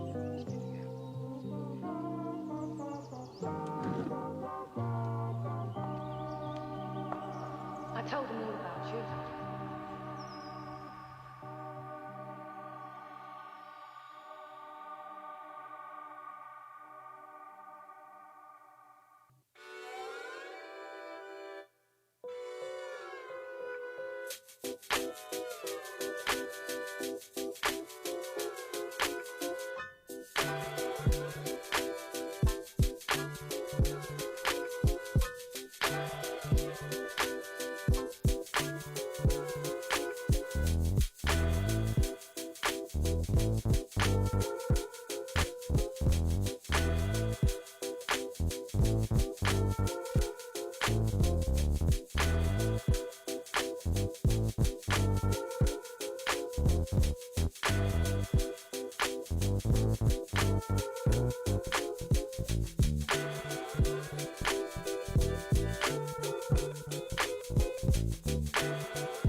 And I'm not. But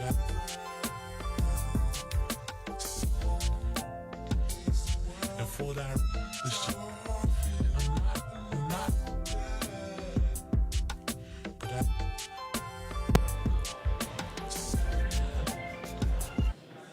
All right, quick announcement before we welcome the next guest speaker. Here at 3:50 prompt, we are going to do the raffle for some of these live prizes up here. So make sure if you haven't entered in, you do, because there are some great prizes. Also at 4 o'clock next door at the Powder Keg, we are going to have a social event, a little happy hour. Everyone is welcome. It's absolutely complimentary. We'd love to sit around and talk with you. And yeah. So it is 3:30 according to my clock. So without further ado, good job, Curtis.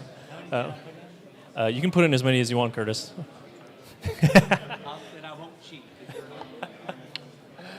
All right, I'd like to welcome up Dr. Greg Payette with ExxonMobil to talk about the open source drilling. And Greg, go ahead. Let's take it away.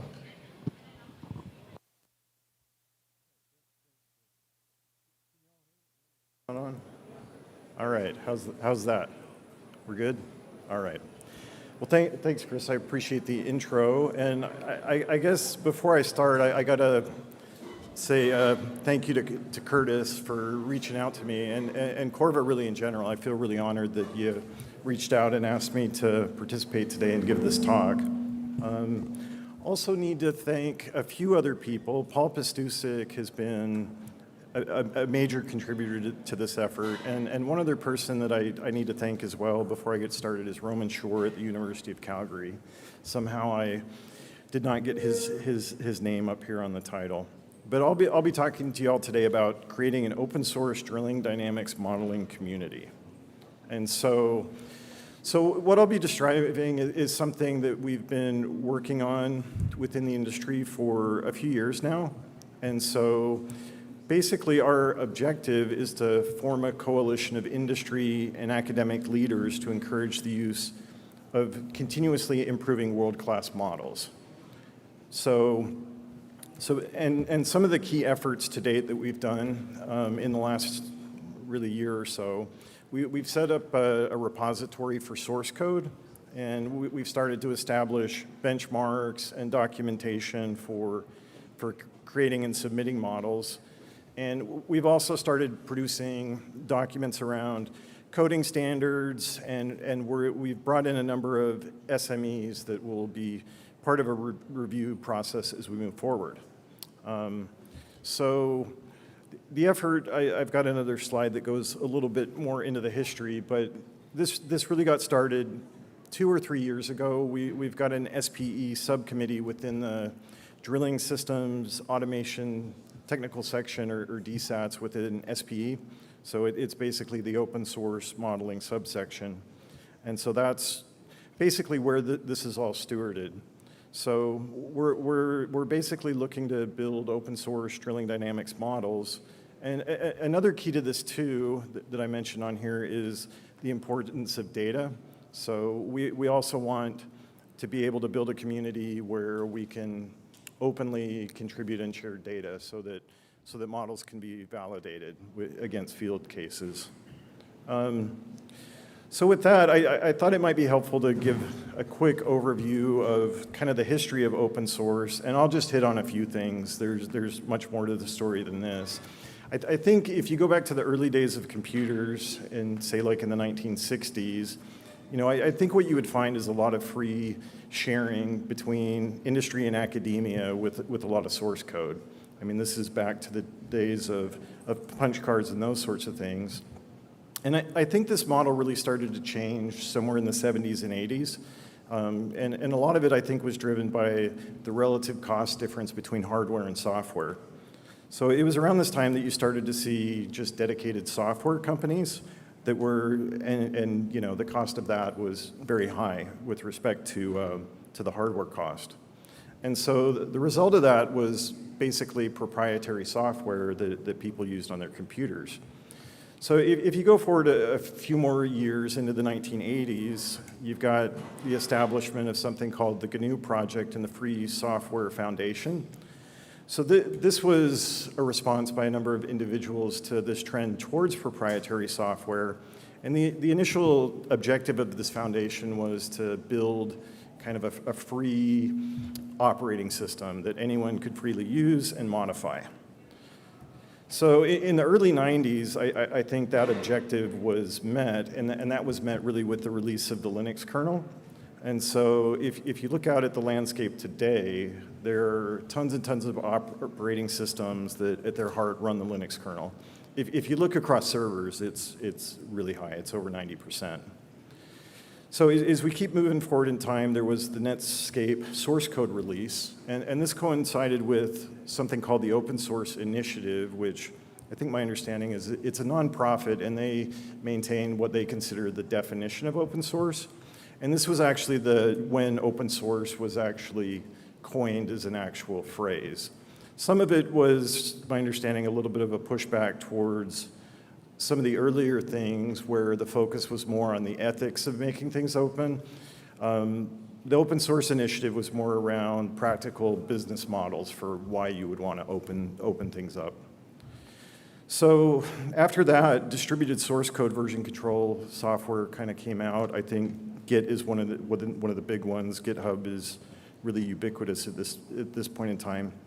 And then really over the last 30 years, I think the vast majority of programming languages have either been released as open source or they're open source implementations that you can access. So I won't put too many examples up here, but in terms of just languages, I've put a few. Python and R are open source languages. There's quite a few others. Like I say, even things like C, you can find open source versions, compilers, those sorts of things. At this point in time, there's a tremendous number of libraries that are out there that you can find that people have built. And a lot of these use open source languages. So I know all of you here at Corva are probably familiar with a lot of these here. And these are all, I consider world-class libraries, very good. And then I mentioned distributed version control earlier. So in terms of some of the key enablers of these open source communities, going beyond just like languages and that sort of thing, I think there's a few key things to hit on. One is the availability of free or open source, really fast numerical computing libraries. And a lot of these historically were written in things like C or Fortran. The next thing I think is basically the implementation of high-level open source programming languages, so things like Python. And then, finally, the open source distributed source code version control. And so the trend over the years as some libraries have been built, especially like in the Python environment, what's happened is a lot of these low-level libraries have been wrapped with higher-level functionality. And a lot of the users of these tools often aren't computer developers. And so it's really empowered, I think, the individual to do a lot. And I said finally, but actually, like, the big driver is people. None of this would have happened without the individuals involved. All right, so that's on just open source in general. So let's talk about the open source drilling community. So this got started in 2018, really with a question. So Paul Pastusek and I, we went to a conference over in Stavanger in 2018, and as part of the plenary talk that Paul presented and I worked with him on, we basically posed the question, is it time to start using open source models to solve drilling dynamics issues? And it was a small conference, primarily academics and kind of, I wouldn't say, maybe more academically minded folks from industry. But we felt that there was really a resounding yes response to that. So we followed up the next year at the IDC drilling conference with a follow-up paper that we had probably about a dozen authors from academia and all across the industry on basically making the case for creating open source models, test cases, and data to start solving oil field challenges. So subsequent to that, we were able to establish the open source subcommittee within the drilling systems automation technical section. So that was last year. COVID, I think, delayed a lot of things for all of us. Post-COVID, the group has started to really re-engage. We hold bi-weekly meetings, and we did a soft launch of the website back in September.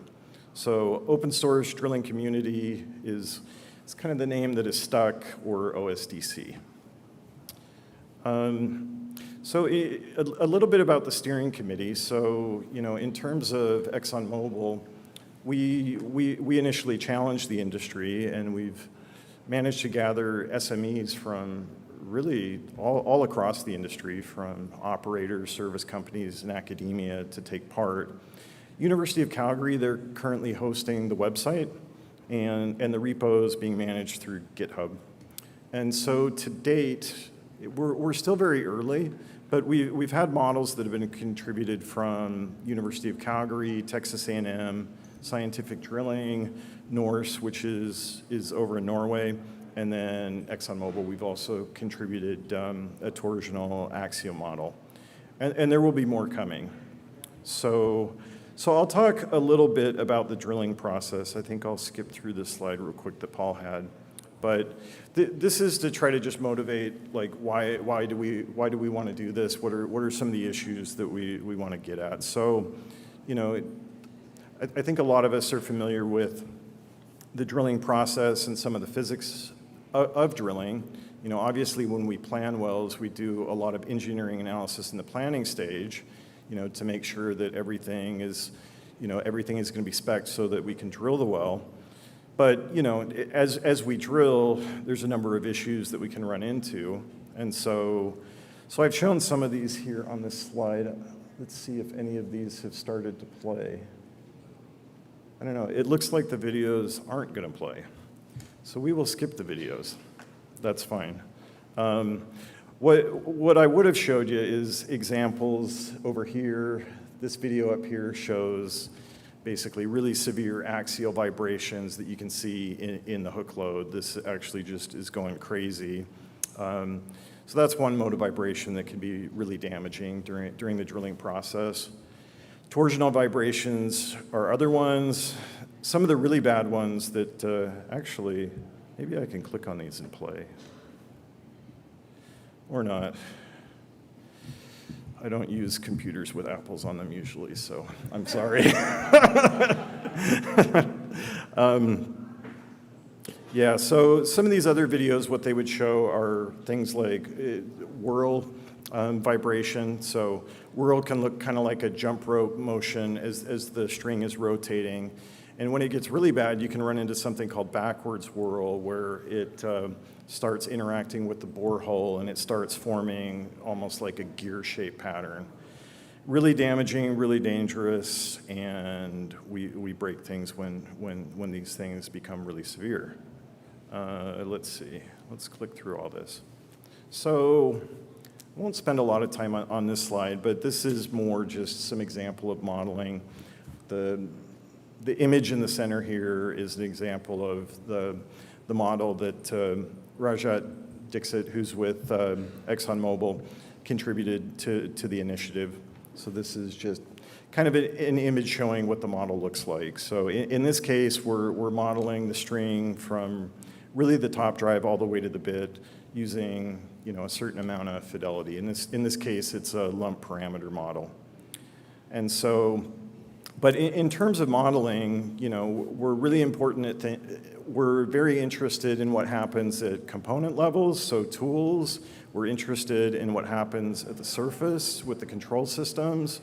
And then we're interested in what is going on within the BHA and then really along the string. And so really the goal of this project is to be able to eventually put together a pretty holistic model of the drilling assembly. And really what we would like to get to is a point where we can have the experts focusing more on certain components as opposed to the whole system. So to hit on a few more things in terms of importance of modeling. I think with the damaging scenarios I showed you earlier, you can kind of get a sense for, that's going to result in cost issues. Understanding versus prediction. A big part of why we want to model, especially like as an operator perspective, is to understand the physics of the system and typically, well, hopefully have a good plan going in and a good design so that we have the least likely chance of having issues in execution. And so I think that's really where the power of modeling comes in. It's not so much the prediction, but the insight that comes from the prediction. And so, and you can get that at, subsystem levels all the way up to the system level. And so we want to understand all of that. And so the last bullet point on this slide is a comment by Paul, and that's basically, we think it should be inconceivable to put a new tool in the ground or a new control system on a rig without testing those systems numerically at the component level and the system level. That's what we would ideally really like to see. So in terms of kind of where are we right now with modeling in the industry, there's a lot of really good commercial models that are available. And I think most of our organizations use different ones of these models. Sometimes the full details of what the model is doing may not be completely transparent. Academic models, one of the challenges that we've seen is they're often single use. And so maybe a lab builds something, and it's often for kind of a certain problem. And one of the problems that we see kind of over and over again is like rebuilding models from scratch, kind of building the whole thing. And we want to get away from that and basically move towards, improvements that build upon each other. And another thing with academia that I think would be really good is if we can get to a point where, we're building on top of, not just the papers that have been written, but also, leverage tools that others have made so that we can incrementally move to the next level. So in terms of some of the benefits, collaboration, transparency, these are big benefits. I mentioned reinventing the wheel earlier. And I think a lot of our SMEs, if we can get to a point where we're working collaboratively like this, our SMEs can build, more focused models for different components as opposed to the whole system. So we've got experts that are really good at auto drillers, bits, motors, those sorts of things. And I don't think any of this is out of line with companies' desire to have certain things proprietary. I think one thing that we've learned over the last 20 years or so is that these things can be used together. And so what we're hoping is that folks can share what they want to share, and then what you want to keep proprietary, that's fine as well. And we hope that organizations will see the benefit of even using these tools with their own proprietary things. I think Corva, you all know integration. I probably don't need to hit on this, but this is the world we're moving into. It's data, data, data, connecting it, and we want to connect it to models. And when you're using open source tools, I think it often makes it a lot easier. So in terms of how to join the effort, I don't have the website listed here, but basically, if you search for the open source drilling community, you can find that. You can go to the SP website as well. Again, as I mentioned, we're sponsored by SP through DSATs, and University of Calgary is maintaining the website, at least right now.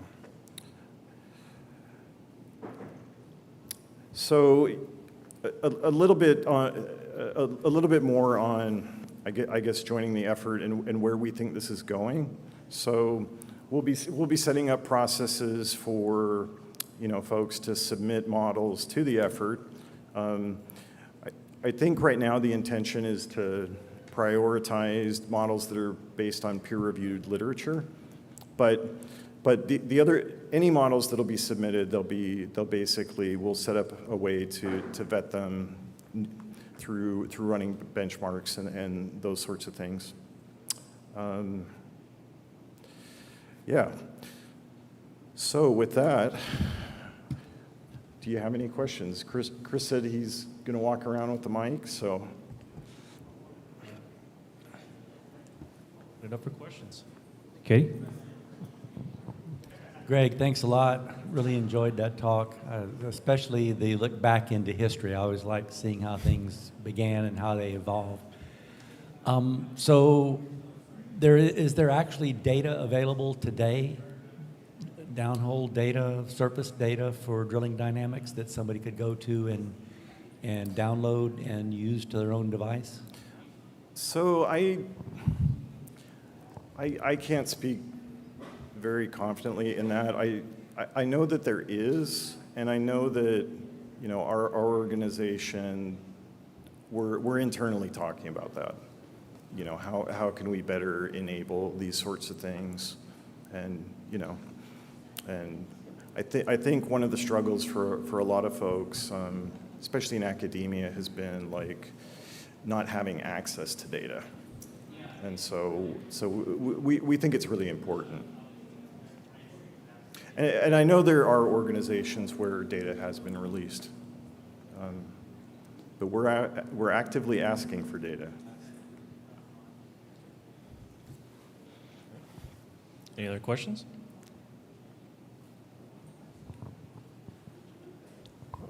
So I guess first a comment on data. One place you may want to look is the UT Rapids exercise. I know that group's pulled together some data as well.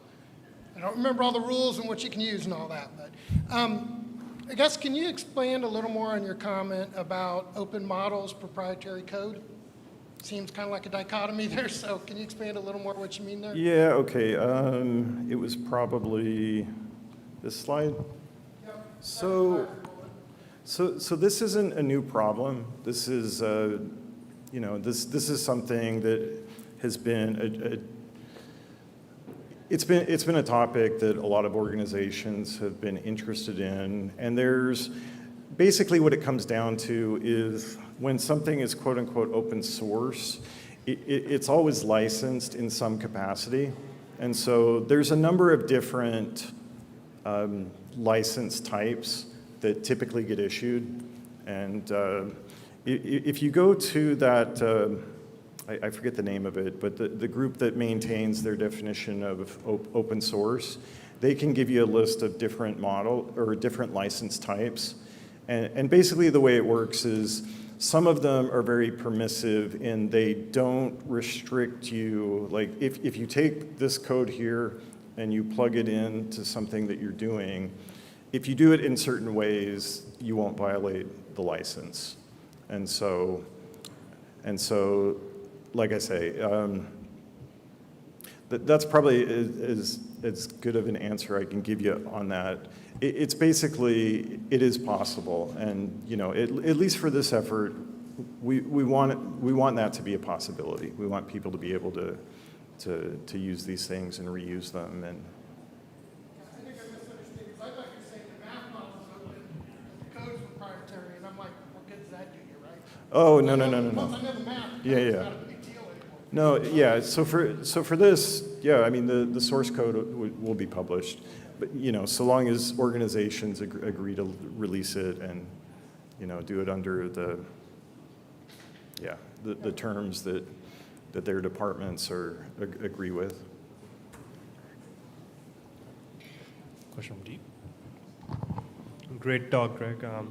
So how are you standardizing the testing process? Because if you have multiple testers testing the same model on, like, what kind of procedures are you using to standardize that? So I would say we're working on that.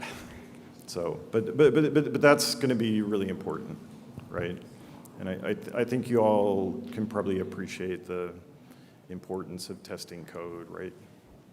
And so that will be a focus as we move into the future. Yeah. Any other questions?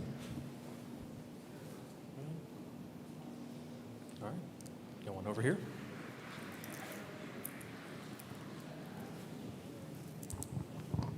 Hey, great presentation. I was wondering if is Exxon doing the first step in opening and sharing source code? Do you think? So yeah, like I say, Paul and I we initially asked the question, and short answer is yes. We've contributed. And we felt that was important. So, yeah, so we do have one model that we've submitted already.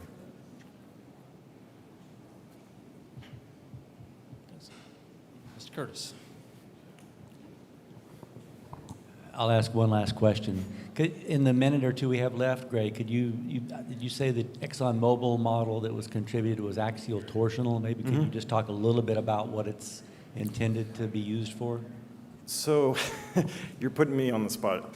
I don't know the full details. It's a time-based model, so it does torsional axial. It's a lump parameter model, so it's something that can be built off of, we think. So yeah, but it can capture things like stick slip or bit bounce. Those are, some of the things that you would see under certain boundary conditions that you ran it with.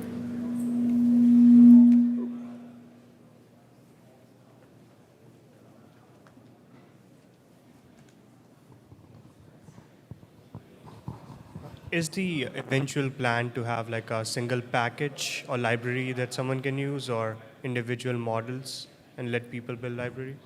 So, I mean, I would say that this is still pretty early, but looking at other open source initiatives, a lot of the very successful ones, that's often what they look like. Mm-hmm. And so I think I would say that would be the vision, but we're still pretty early.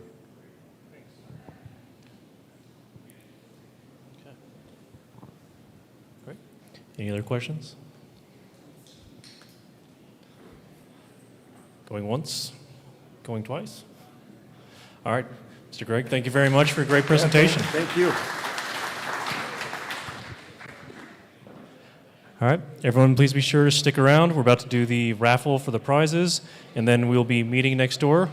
Mo, feel free to add 2 or 3 cards for yourself.